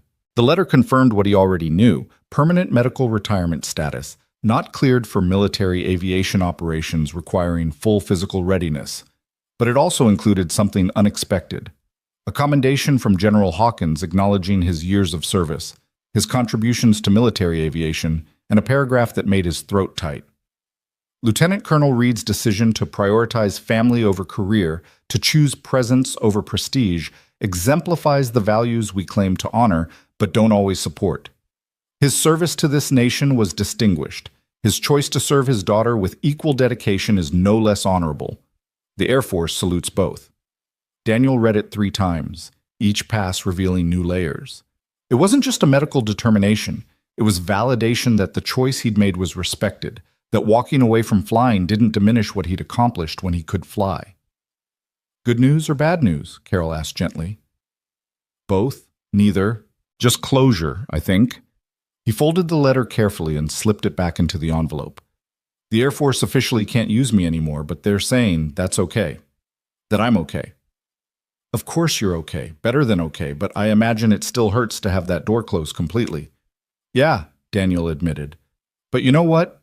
Closed doors mean you stop wasting energy trying to push them open. You can finally turn around and see what other doors are available. Marcus appeared in the hallway, slightly out of breath. Daniel, good. You're here. We've got a situation that needs your expertise. They walked quickly to the engineering wing, where a cluster of people had gathered around a computer displaying telemetry data. James stood at the center, his expression troubled. What's wrong? Daniel asked. We've been running extended duration tests on the production prototypes, James explained. Everything's been perfect until this morning. Test Unit 3 developed a vibration at hour 47 of a 50-hour endurance trial. Slight, but measurable.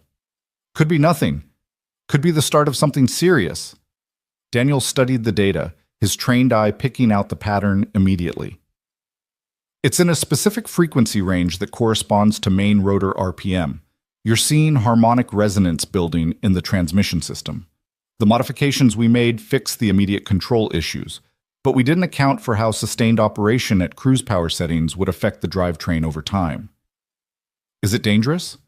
Ariana had arrived, her CEO instincts immediately focused on risk. Not immediately, but left unchecked over hundreds of flight hours, it could lead to transmission failure, which in a helicopter means catastrophic failure. Daniel turned to the engineering team. We need to add a damping system to the transmission mount. It'll add maybe 10 pounds to the aircraft weight, but it'll prevent this resonance from developing in the first place. Will this delay production? Ariana asked, and Daniel could hear the fear underneath, fear that they'd miss delivery schedules, disappoint the military, lose the contract they'd worked so hard to win. It'll delay initial deliveries by maybe 3 weeks, Marcus said, already doing calculations. But Daniel's right. Better to catch this now than have it show up after aircraft are in service. Then we delay, Ariana said without hesitation. I'll notify the DoD personally, explain the issue and our solution. They'll understand. The military values reliability over speed. Daniel watched her make that decision, watched her choose the harder right over the easier wrong, and felt proud of how far she'd come from the woman who'd mocked a janitor to get laughs. Over the next 2 weeks, Daniel worked closely with the engineering team to design and test the transmission damping system. It was detailed, technical work that required patience and precision, exactly the kind of problem-solving he'd always excelled at. The solution they developed was elegant, adding minimal weight while completely eliminating the harmonic resonance issue. During those same weeks, Maya's excitement about the winter concert built to fever pitch. She practiced her lines constantly, reciting them at breakfast, in the car, before bed. Daniel helped her memorize them, playing the other characters' parts with exaggerated voices that made her giggle even as she corrected his delivery. Daddy, you have to sound more like a snowman, not like a robot. I thought snowmen were basically frozen robots. That's not how it works. But she was laughing, and that was the whole point. The evening of the concert arrived clear and cold. The school auditorium packed with parents and grandparents and siblings all armed with cameras. Daniel sat in the third row, having arrived 45 minutes early to secure a good seat. Carol sat beside him. She'd asked if she could come, saying she'd gotten attached to Maya during those 3 days of caretaking and wanted to see her perform. When Maya walked onto the stage in her costume, Daniel's heart swelled so large it felt like it might crack his ribs. She delivered her lines perfectly, her voice clear and confident, and when she finished her big scene, Daniel clapped so hard his hands hurt. After the concert, Maya ran to him still in costume, her face flushed with triumph. Did you see me? Did I do good? You were perfect. Absolutely perfect. He lifted her up even though she was getting too big for it, spinning her around while she shrieked with delight. Mr. Reed? A woman approached tentatively. I'm Amy Chen, Maya's teacher. I just wanted to say, Maya talks about you constantly. How you help with her homework, read to her every night, never miss school events. In 10 years of teaching, I've rarely seen a parent so consistently present. Your daughter is lucky to have you." The compliment landed in a place Daniel hadn't known needed validation. "Thank you, I'm the lucky one, though. She makes it easy." As they walked to the truck, Maya chattering about the performance and clutching the flowers Daniel had bought her, he felt the pieces of his life fitting together in ways that finally made sense. The career that had ended, the loss he'd survived, the humiliation that had exposed him, the opportunities that had emerged, all of it had led to this moment, this feeling of being exactly where he was supposed to be. The week before Christmas, Horizon held a company holiday party at a venue downtown. Daniel almost didn't go.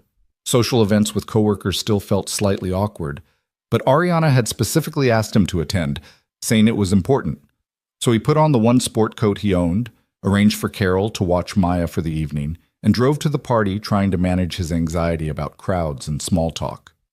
The venue was beautiful, decorated with lights and greenery, a live band playing in one corner. Daniel arrived to find the place already full, Horizon employees mingling with their families, laughter and conversation creating a warm buzz of community. He spotted Marcus near the bar and was heading in that direction when Ariana intercepted him. "Daniel, perfect timing. Come with me. There's something I want to show you." She led him to a quieter corner where a large framed photograph hung on the wall, the Valkyrie X7 in flight, backlit by a golden sunset, looking like something from a dream. Beneath it, a bronze plaque read, "In recognition of Lieutenant Colonel Daniel Reed, whose expertise, integrity, and leadership transformed not just our aircraft, but our company, with gratitude from everyone at Horizon Aerotech." Daniel stared at it, not sure what to feel. "Ariana, this is too much." "It's not enough," she corrected, "but it's a start." "Daniel, you changed us. Not just the engineering, though that was crucial, but you showed us what it means to lead with humility, to prioritize people over profits, to measure success and sustainability rather than speed. My father would have loved you, and I wanted everyone here to know that your contributions matter, that we see you, that we're grateful." Before Daniel could respond, Ariana raised her voice to address the room. "Everyone, if I could have your attention for a moment?" The crowd quieted, faces turning toward them. Most of you know Daniel Reed by now. Some of you knew him as the facilities worker who kept our spaces clean. Others met him after the viral video that exposed his remarkable background. But I want to tell you who Daniel is to me. She paused, gathering her thoughts. When I took over Horizon after my father's death, I thought leadership meant being the smartest person in the room, the most demanding, the one who pushed hardest. I confused authority with respect, and in doing so, I created a culture where people were afraid to tell me the truth. Daniel changed that with a single act of courage. He told me I was wrong when no one else would. And then, instead of gloating or demanding recognition, he simply offered to help make things better. The room was completely silent now, everyone listening. Over the past 2 months, Daniel has helped us fix critical safety issues, win a transformative military contract, and build systems that will serve this company for years to come. But more than that, he's reminded us that every person in this room, whether they're an engineer or a janitor, a CEO, or a cafeteria worker, deserves to be treated with dignity and respect. That lesson is worth more than any contract. She turned to Daniel. "So thank you for your expertise, for your patience, for your willingness to believe that people can change. Horizon is better because you're here." The room erupted in applause. People came over to shake Daniel's hand, share their own stories of how his presence had changed their experience at the company. A young woman from the facilities team, someone Daniel had worked alongside during his janitor months, approached with tears in her eyes. "You never acted like you were better than us," she said. "Even after everyone found out who you were, you still said hello in the hallways, still treated us like we mattered. That meant everything to people like me who usually feel invisible." "You were never invisible to me," Daniel said gently, "and you shouldn't be invisible to anyone. The work you do matters." As the evening progressed, Daniel found himself actually enjoying the party. He talked with James about potential improvements to the pilot training program. He laughed at Marcus's stories about his early days at Horizon when they'd been building helicopters in a garage with more ambition than funding.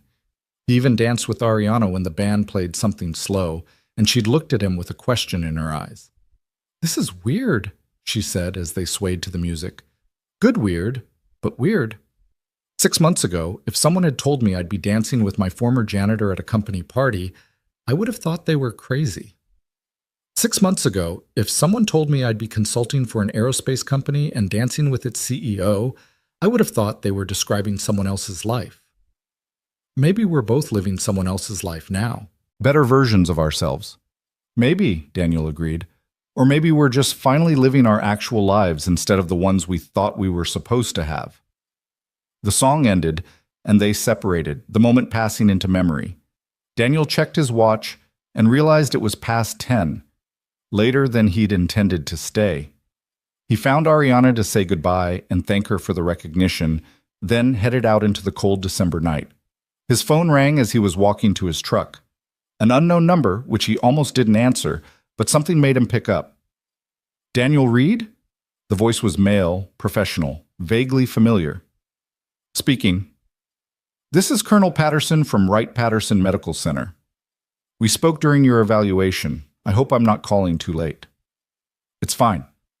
What can I do for you, Colonel?" "I wanted to follow up on something we discussed. You mentioned interest in possibly pursuing civilian aviation certification now that military flying isn't an option. I've been consulting with some specialists, and we believe that with targeted physical therapy and a minor surgical procedure to remove scar tissue, you could potentially be cleared for civilian rotorcraft operations under specific conditions." Daniel stopped walking, his heart suddenly loud in his ears. "What kind of specific conditions?" "Visual flight rules only. No night operations. Aircraft with dual controls and modern stability systems. Maximum flight duration of 2 hours with mandatory rest periods. Essentially instructional flying or recreational operations. Nothing demanding, nothing that would put you at risk if your symptoms flared. But Daniel, it would be flying. Real flying, not just observer seat." The possibility hung in the air like a gift Daniel wasn't sure he should accept. What would the procedure involve? Outpatient surgery, about 90 minutes. Recovery time of 6 to 8 weeks before you could begin flight training for the civilian certification. The Air Force would cover the costs as part of your medical retirement benefits, and I have contacts at the FAA who could help expedite the certification process. "Why are you doing this?" Daniel asked. "Why go to this effort for one grounded pilot?" Patterson was quiet for a moment. "Because I've spent 30 years in military medicine, watching good people lose capabilities they'd built their entire identity around. Most of them never find their way back to any version of what they loved.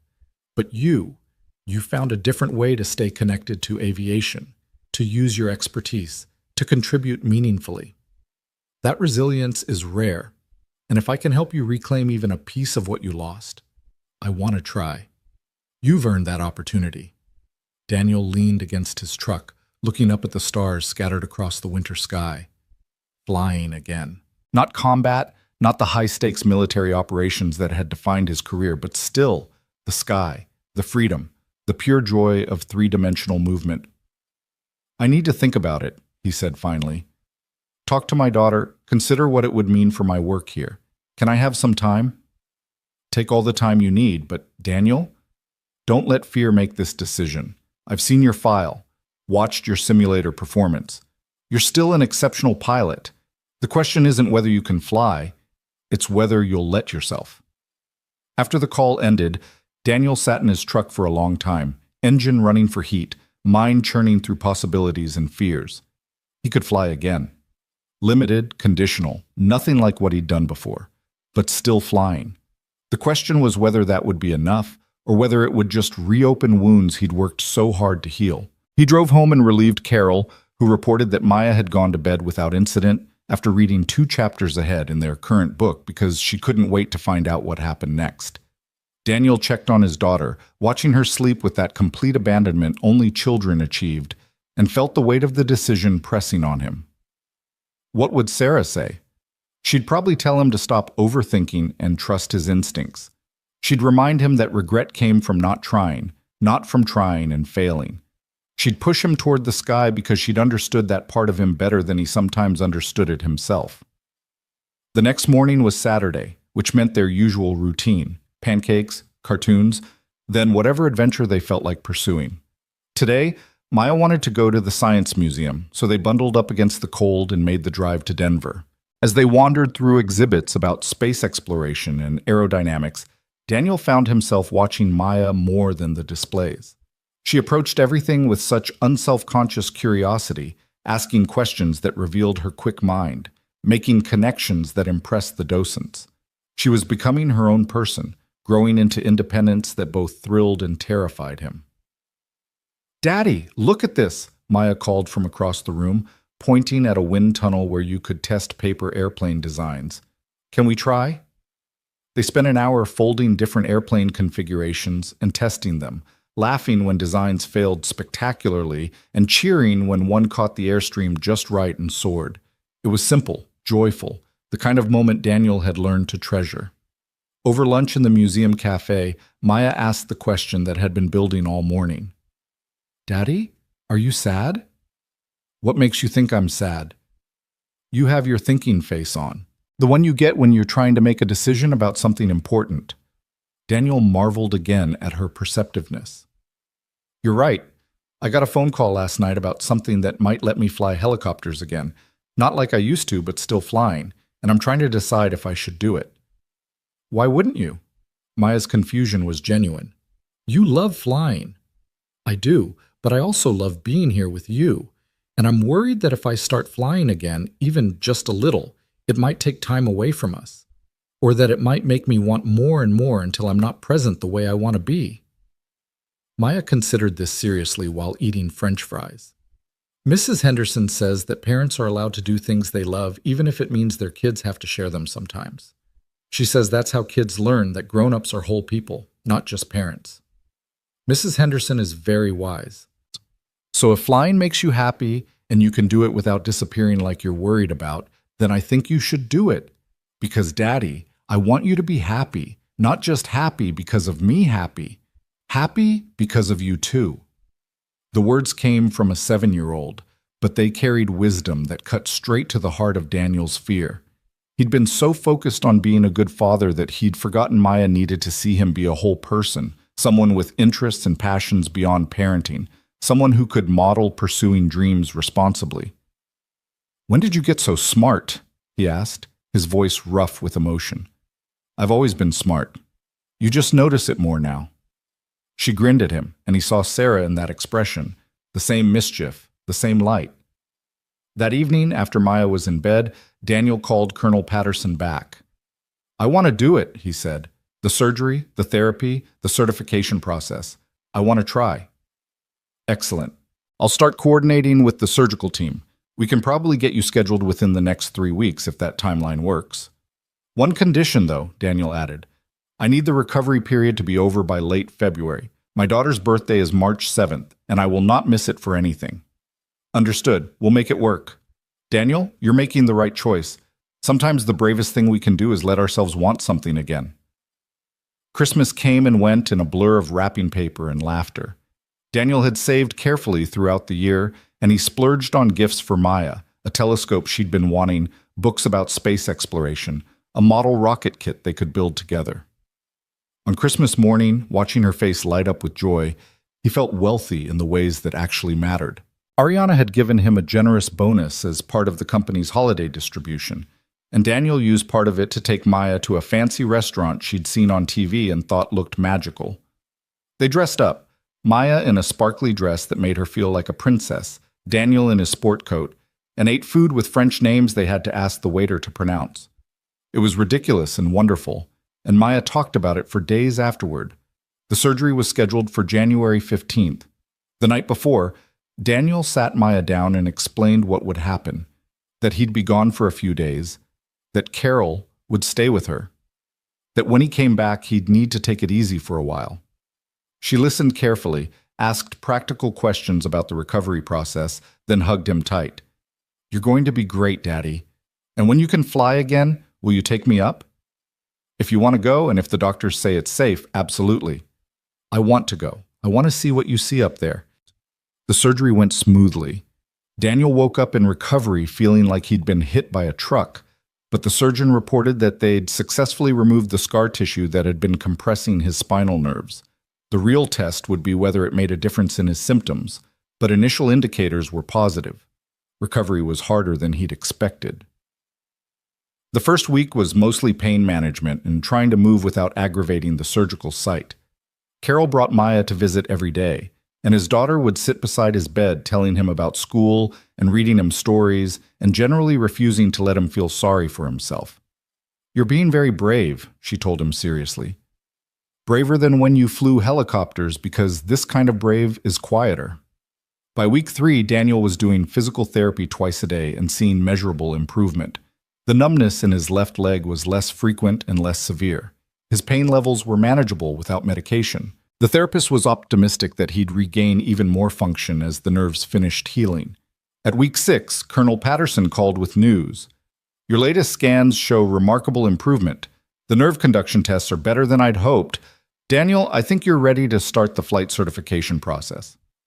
"Really? That fast?" "Your body responded exceptionally well to the procedure, but we'll still take it slow. Start with ground school to refresh your knowledge, then simulator work, then actual flight training with an instructor. No rushing, no pressure. We're building your confidence and capabilities back gradually." The ground school was almost insulting in its simplicity after decades of flying, but Daniel approached it with humility. He'd been away from civilian aviation long enough that regulations had changed, technology had evolved, procedures had been updated. He studied the material carefully, took the written exams seriously, and passed everything on the first attempt. The simulator work was more challenging.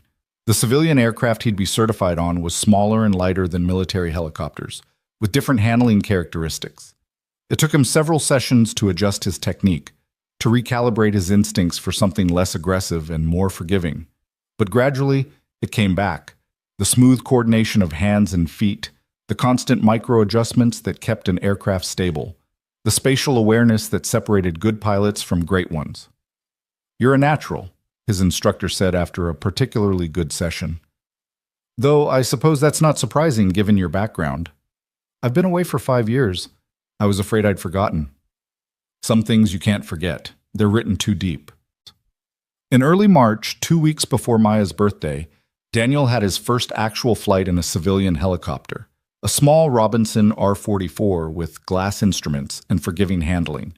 His instructor sat beside him, hands ready to take over if needed, but Daniel flew smoothly from takeoff to landing without incident. The joy of it was almost overwhelming. Not the intensity of combat flying, not the razor-edge precision of military operations, but something simpler and pure, just being in the sky, moving through 3 dimensions, feeling the helicopter respond to his touch. When they landed, Daniel had to take a moment to compose himself before shutting down, emotions too big for words. "How was it?" the instructor asked. "Like coming home," Daniel said simply. Over the next week, he flew 5 more times, each flight building his confidence and capabilities. The FAA examiner who conducted his practical test was thorough but fair, and at the end of a 90-minute evaluation that covered everything from basic maneuvers to emergency procedures, she shook his hand and said, "Congratulations, Mr. Reed, you're certified." Maya's birthday fell on a perfect Colorado morning, the sky so blue and clear it seemed to go on forever. Daniel had planned something special, coordinating with Horizon and pulling in favors from people who'd become genuine friends over the past months. After pancakes and presents at home, he told Maya to dress warm and pack her camera. They were going on an adventure. She bounced with excitement the entire drive to Horizon, asking questions he deflected with mysterious smiles. When they arrived at the facility, the main hangar was empty except for a small civilian helicopter sitting in the center. Not the massive Valkyrie, but something smaller and more approachable. James stood beside it in casual clothes, grinning. Ariana, Marcus, and Carol were there too, along with several other Horizon employees who'd become part of their extended family. "Happy birthday, Butterfly," Daniel said, walking Maya toward the helicopter. "How would you like to go flying with your dad?" Maya's eyes went impossibly wide. "Really? Like, really, really?" "Really, really. If you want to." She looked at the helicopter, then at Daniel, then back at the aircraft with an expression of pure wonder. "I want to. Yes, yes, yes." James helped them both get strapped into the helicopter, showing Maya how the seatbelts worked and letting her put on a headset so she could hear Daniel through the intercom. The assembled crowd stepped back as Daniel ran through his pre-flight checks with Maya, watching intently, asking questions about every switch and gauge. "Ready?" Daniel asked once they were secure. "Ready!" Maya's voice came through the headset, vibrating with excitement. Daniel started the engine, and the rotor blades began their familiar rotation, building from whisper to roar. He watched Maya's face transform into pure joy as they lifted off the ground, boulder falling away beneath them. They climbed gradually, and Daniel narrated everything he was doing, making it educational and magical all at once. "Look, Butterfly, there's your school, and there's our house, and those mountains we see every day, we're going to fly right toward them." Maya pressed her face against the window, her camera forgotten in the wonder of seeing the world from this new perspective. "Daddy, this is amazing. Is this what you felt when you were flying before?" "This is exactly what I felt, like anything is possible." They flew for 30 minutes, circling over places that mattered. The park where they'd had picnics, the museum they'd visited, the streets of their neighborhood. Daniel kept the flight smooth and gentle, aware that this was Maya's first time in the air and wanting it to be perfect. As they headed back toward Horizon, Maya said through the intercom, "Daddy, I understand now why you missed flying so much. It's like magic, but real." "It is magic," Daniel agreed. "The best kind. The kind that's made of physics and skill and courage all mixed together."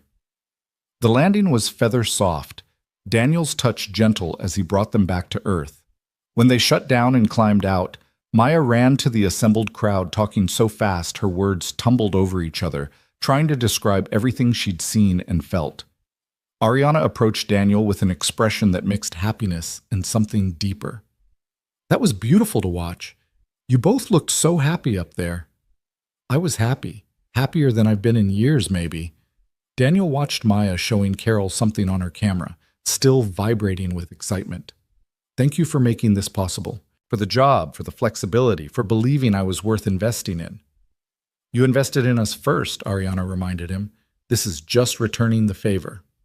Later that evening, after birthday cake and more presents and the exhausted contentment that comes from a perfect day, Daniel tucked Maya into bed and sat beside her in the familiar ritual. "Best birthday ever?" he asked. "Best birthday ever," she confirmed. "Daddy, can I ask you something?" "Anything. Are you happy now? Like, really happy? Not just pretending for me happy?" Daniel thought about the question seriously, giving it the weight it deserved. "Yeah, Butterfly, I'm really happy, not because everything is perfect or because I have everything I once lost, but because I've learned that happiness isn't about getting back to who you were before bad things happened. It's about becoming someone new who can hold both the grief and the joy, the loss and the possibility. Does that make sense?" "I think so. Like how I'm sad sometimes about not knowing Mommy, but I can also be happy about the life we have now?" "Exactly like that. We're allowed to miss what we lost and still love what we have." Maya nodded, satisfied. "Good. Because I like who you are now, Daddy. You're home more, and you smile more, and you don't have that faraway look like you're somewhere else." "I'm right here," Daniel promised, "and I'm not going anywhere." The next few months unfolded with a gentleness Daniel had learned to appreciate rather than fear. He continued his consulting work with Horizon, helping refine the Valkyrie training program and supporting the military integration process. The first production aircraft rolled off the line in April to widespread acclaim, exactly what they'd promised, delivered safely and with integrity intact. James got promoted to chief test pilot officially, and he and Daniel developed a partnership built on mutual respect and complementary skills. They'd spend hours debating the finer points of helicopter aerodynamics, challenging each other's assumptions, making each other better. Ariana thrived in her evolved leadership style, building a company culture where people felt valued and heard. The viral videos that had started everything faded from public consciousness the way internet phenomena always do, replaced by new stories and new scandals. But the changes those videos catalyzed remained, not just at Horizon, but in Daniel's life, in the way he understood his own worth. In May, Daniel started taking on occasional flight instruction work, teaching civilians who wanted to learn rotorcraft. It was rewarding in unexpected ways, helping people discover the joy of flight, watching confidence build as skills developed, sharing his love of aviation in a context that didn't involve life or death stakes. One of his students was a woman in her 40s who'd always dreamed of learning to fly but had been told she was too old to start. After her first solo flight, she hugged Daniel with tears streaming down her face. "Thank you for believing I could do this. My whole life, people told me what I couldn't do. You're the first instructor who focused on what I could." "That's because limits are mostly lies we tell ourselves," Daniel said, "or lies other people tell us that we believe. Real limitations exist, but they're fewer than we think." As summer arrived, Daniel established a rhythm that honored all the parts of himself. Father first, always. Maya's needs setting the structure of his days. Then consultant, helping Horizon grow and succeed. Then instructor, sharing his knowledge with new pilots. And finally, on rare perfect mornings, just a pilot himself, taking the helicopter up alone to fly through the mountains, feeling the freedom that had once defined him and now complemented the life he'd built. One Saturday in June, Daniel received an unexpected visitor at his house. A young man in his 20s, military short haircut, nervous energy. He introduced himself as Lieutenant Ryan Torres, currently stationed at Fort Carson. "Sir, I hope this isn't weird, but I had to come see you. I trained under you at Fort Rucker 6 years ago.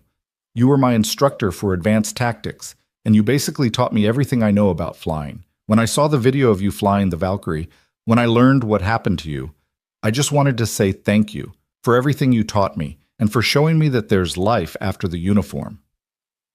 Daniel invited him in, and they spent 2 hours talking about flying and transition and the challenge of defining yourself beyond your military service. When Torres left, Daniel felt the satisfaction that comes from realizing your influence extends further than you knew, that the work you did mattered to people you'd forgotten. In July, the Valkyrie program hit a significant milestone, the first operational deployment with military units. Daniel attended the ceremony at Fort Bragg where the aircraft were officially handed over, and he stood beside Ariana and the Horizon team watching pilots climb into machines they'd helped build. General Richardson spoke about safety, innovation, and the importance of companies that prioritize getting it right over getting it fast. "This aircraft will save lives," she said, "not just because it's technologically advanced, but because it was built with integrity by people who understood that every helicopter carries someone's parent, child, spouse, friend. That consciousness shows in every system, every safety feature, every design choice." Afterward, Daniel stood alone looking at the row of Valkyries gleaming in the summer sun. He thought about how far they'd all come. The aircraft from troubled prototype to operational success. Horizon from fear-driven culture to values-based leadership. Ariana from cruel to compassionate. Himself from invisible to essential. James found him there. "Quite a view, huh? Yeah, we built something good. We built something great. And Daniel, I know you don't like the attention, but people are going to remember this. The janitor who was secretly a hero, who saved a company and helped build aircraft that will serve for decades. That's a legacy." "I don't care about legacy," Daniel said honestly. "I care about whether the pilots flying these machines get home safely to their families. I care about whether Maya grows up knowing her dad kept his promises. I care about whether the work I do makes the world even slightly better than I found it. If that creates a legacy, fine, but it's not what drives me." "That's exactly why it matters," James said quietly. "Because you're not trying to be remembered. You're just trying to be good." As fall arrived and Maya started 3rd grade, Daniel reflected on the full year since that morning Ariana had mocked him in front of cameras. So much had changed, yet the core of his life remained wonderfully stable. Maya's needs came first, his work was meaningful, his friendships were genuine. The viral fame had faded into comfortable obscurity. He was known at Horizon, respected in local aviation circles, but he could still go to the grocery store without being recognized. One October evening, Daniel was helping Maya with homework when his phone rang. An unknown number, but something made him answer. "Daniel Reed?" The voice was professional, authoritative. "This is Secretary of Defense Martinez. I know this is unexpected, but I wanted to reach out personally. The Valkyrie program has exceeded all expectations, and I've been briefed on your role in making that happen. The President has asked me to convey his gratitude and to inform you that you're being considered for the Defense Meritorious Service Medal for your contributions to military aviation. Daniel sat down slowly, stunned. Sir, I appreciate the recognition, but I'm not sure I've done anything worthy of that level of award. You identified critical safety issues that could have resulted in catastrophic failures. You designed training protocols that are becoming the standard for rotorcraft integration. And perhaps most importantly, you demonstrated leadership that inspired a company to prioritize safety over profits. Daniel, we need more people like you in defense contracting. If you're ever interested in a position at the Pentagon, thank you, sir, but no. I'm happy where I am. I have a daughter who needs me present, and I've learned that being a good father is more important than any career achievement. I respect that. The offer stands if you ever change your mind. And Daniel, thank you for your service. All of it, the years in uniform and the years after. After the call ended, Daniel sat quietly processing what had just happened. A medal from the President, an offer to work at the Pentagon, recognition at the highest levels. 5 years ago, those opportunities would have seemed like validation of his worth. Now they felt like temptations away from what actually mattered. Who was that? Maya asked, looking up from her math problems. Someone offering me a very important job that I'm not going to take. Why not? Because the most important job I have is being your dad, and I'm not giving that up for anything. Maya smiled, then returned to her homework. Good. I like having you around. In November, Horizon celebrated the 1-year anniversary of the viral video that had changed everything. Ariana threw a party specifically to mark the occasion, inviting everyone who'd been part of the journey. They watched the original video together, laughing at how much had changed, marveling at the unlikely chain of events that had transformed a moment of humiliation into a catalyst for growth. I was such an ass, Ariana said, shaking her head at her younger self on screen. Look at that smirk, that arrogance. I'm embarrassed watching it now. Don't be embarrassed, Daniel said. Be grateful you had the capacity to change. A lot of people don't. Only because you showed me what change looked like. Daniel, I've been thinking. About that marriage proposal? He interrupted with a grin. Because I'm still not interested, even though you've become much nicer. Everyone laughed, the joke landing differently now that genuine affection existed between them. Ariana rolled her eyes. Not about marriage, though, thanks for the ego boost. I've been thinking about starting a mentorship program, pairing our executives with support staff to break down hierarchies and build relationships across roles. Creating opportunities for people to be seen as whole individuals rather than just job titles. Would you help me design it? I'd be honored. As winter returned and the anniversary of Sarah's death approached, Daniel took Maya to visit the cemetery where her mother was buried. They'd been several times over the years, but this visit felt different. Maya was older now, more capable of understanding loss, and Daniel found himself sharing stories he'd previously thought she was too young to hear. Your mom was the bravest person I ever knew, he said, sitting on the cold ground beside Sarah's headstone. Not because she faced cancer without fear, she was terrified, but because she faced it anyway. She fought for every extra day so she could be with you longer. And in the end, she made me promise to live fully, not just survive. Are you keeping that promise? Maya asked. I'm trying. Some days are better than others, but yeah, I think I'm keeping it. Good.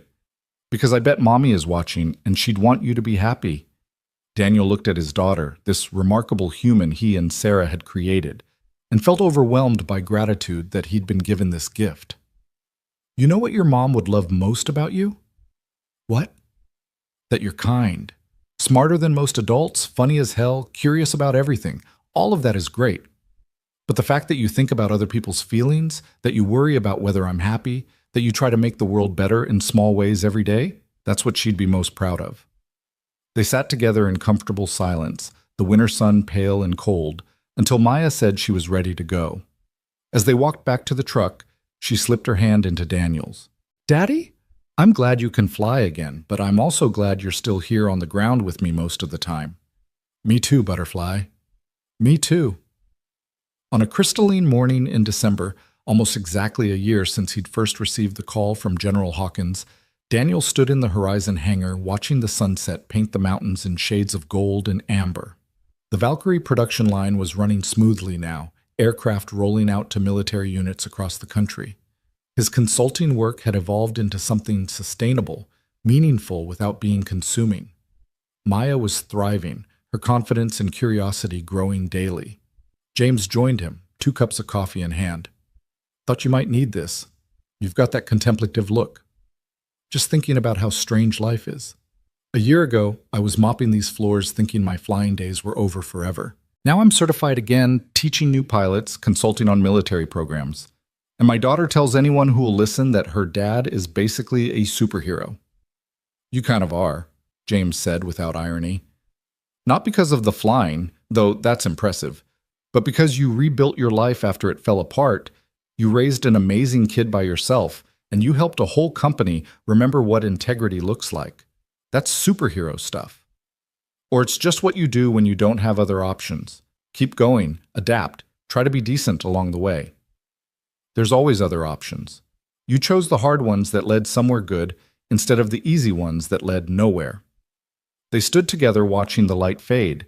2 pilots separated by generations and experience, but connected by their love of flight and their understanding of what it meant to lose it and find it again in new forms. Ariana appeared from her office, bundled against the cold that was seeping into the hangar. There you are, Daniel. I've been meaning to ask. Maya's getting older, and I know you've been thinking about her future. Horizon has a scholarship program for employees' children. Full ride to any college for kids who demonstrate academic excellence and community involvement. Maya would qualify in a heartbeat. That's generous, but she's only 8.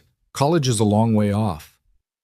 Plans start early, and Daniel, I want you to know you have a home here for as long as you want it.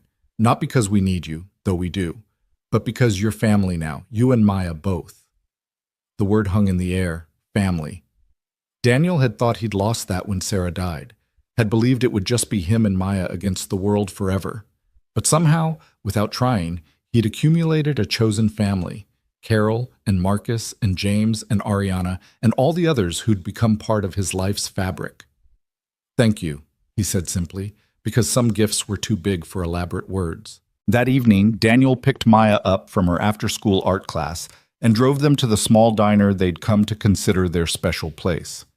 Over burgers and milkshakes, Maya told him about the project she was working on, a painting of their family that included her mom as an angel watching over them. Mrs. Patterson says angels aren't real, but I told her that's just because she hasn't met Mommy yet. Mommy is definitely watching us. I think you're right, Daniel said, his throat tight, and I think she'd be so proud of the person you're becoming. What about you, Daddy? Are you proud of who you're becoming? It was the kind of question only a child would ask, cutting straight to the essential truth with no room for deflection or pretense. Daniel thought about the man he'd been. The military pilot who'd measured worth in flight hours and combat medals, who'd believed his identity was inseparable from his rank. And he thought about the man he was now, father first, consultant, instructor, friend, someone whose dignity wasn't contingent on external validation. Yeah, Butterfly. I'm proud of who I'm becoming, not because I've achieved anything impressive, but because I've learned to measure success differently, by whether I'm present for you, by whether the work I do makes things safer for others, by whether I treat people with dignity regardless of their job title. Those might not be dramatic accomplishments, but they're true ones. That's what really matters, Maya said with the casual wisdom of childhood. The true stuff. As they finished their meal and prepared to head home through the winter darkness, Daniel felt something settle in his chest that he finally recognized as peace. Not the absence of struggle or challenge or occasional sorrow, but the presence of meaning, purpose, connection. He'd lost so much. His career, his wife, his certainty about who he was supposed to be. But in that losing, he'd found something more precious. He'd found himself whole and complex, capable of holding both grief and joy, both limitation and possibility. The sky would always call to him. That much would never change. But the ground where Maya waited, where his friends gathered, where his life unfolded in ordinary, extraordinary moments, that was home. And home was enough. More than enough. It was everything. Outside the diner, as they walked to the truck under stars so bright they seemed close enough to touch, Maya suddenly stopped and looked up. Daddy, when you fly now, what do you think about? Daniel followed her gaze skyward, considering the question. I think about how lucky I am to be able to do something I love, to come home to you when I'm done, to have learned that flying isn't what made me whole. Being present did. The flying is just the bonus. Good answer, Maya said, slipping her hand into his. Now let's go home. You promised to help me with my science project, and it's not going to build itself. They drove through the night, father and daughter, two people who'd survived loss and found their way back to living. Behind them, the mountains stood eternal and silent. Above them, the stars wheeled through their ancient dance. And ahead of them, lit by the truck's headlights, the road home stretched out full of ordinary magic, homework and bedtime stories and coffee with friends and work that mattered, and all the small sacred things that comprise a life well lived. Daniel had been invisible once. Then he'd been exposed, elevated, recognized. But in the end, what mattered most was neither the hiding nor the fame. What mattered was this: being seen by the people who truly knew him, being present for the moments that wouldn't make headlines, being brave enough to live fully in the aftermath of loss. He'd promised Sarah he would live, and as the lights of home appeared in the distance, Maya humming beside him, the memory of flight still bright in his bones, Daniel Reed knew he was keeping that promise. One day at a time, one moment of presence at a time, one choice to show up fully at a time. And it was enough.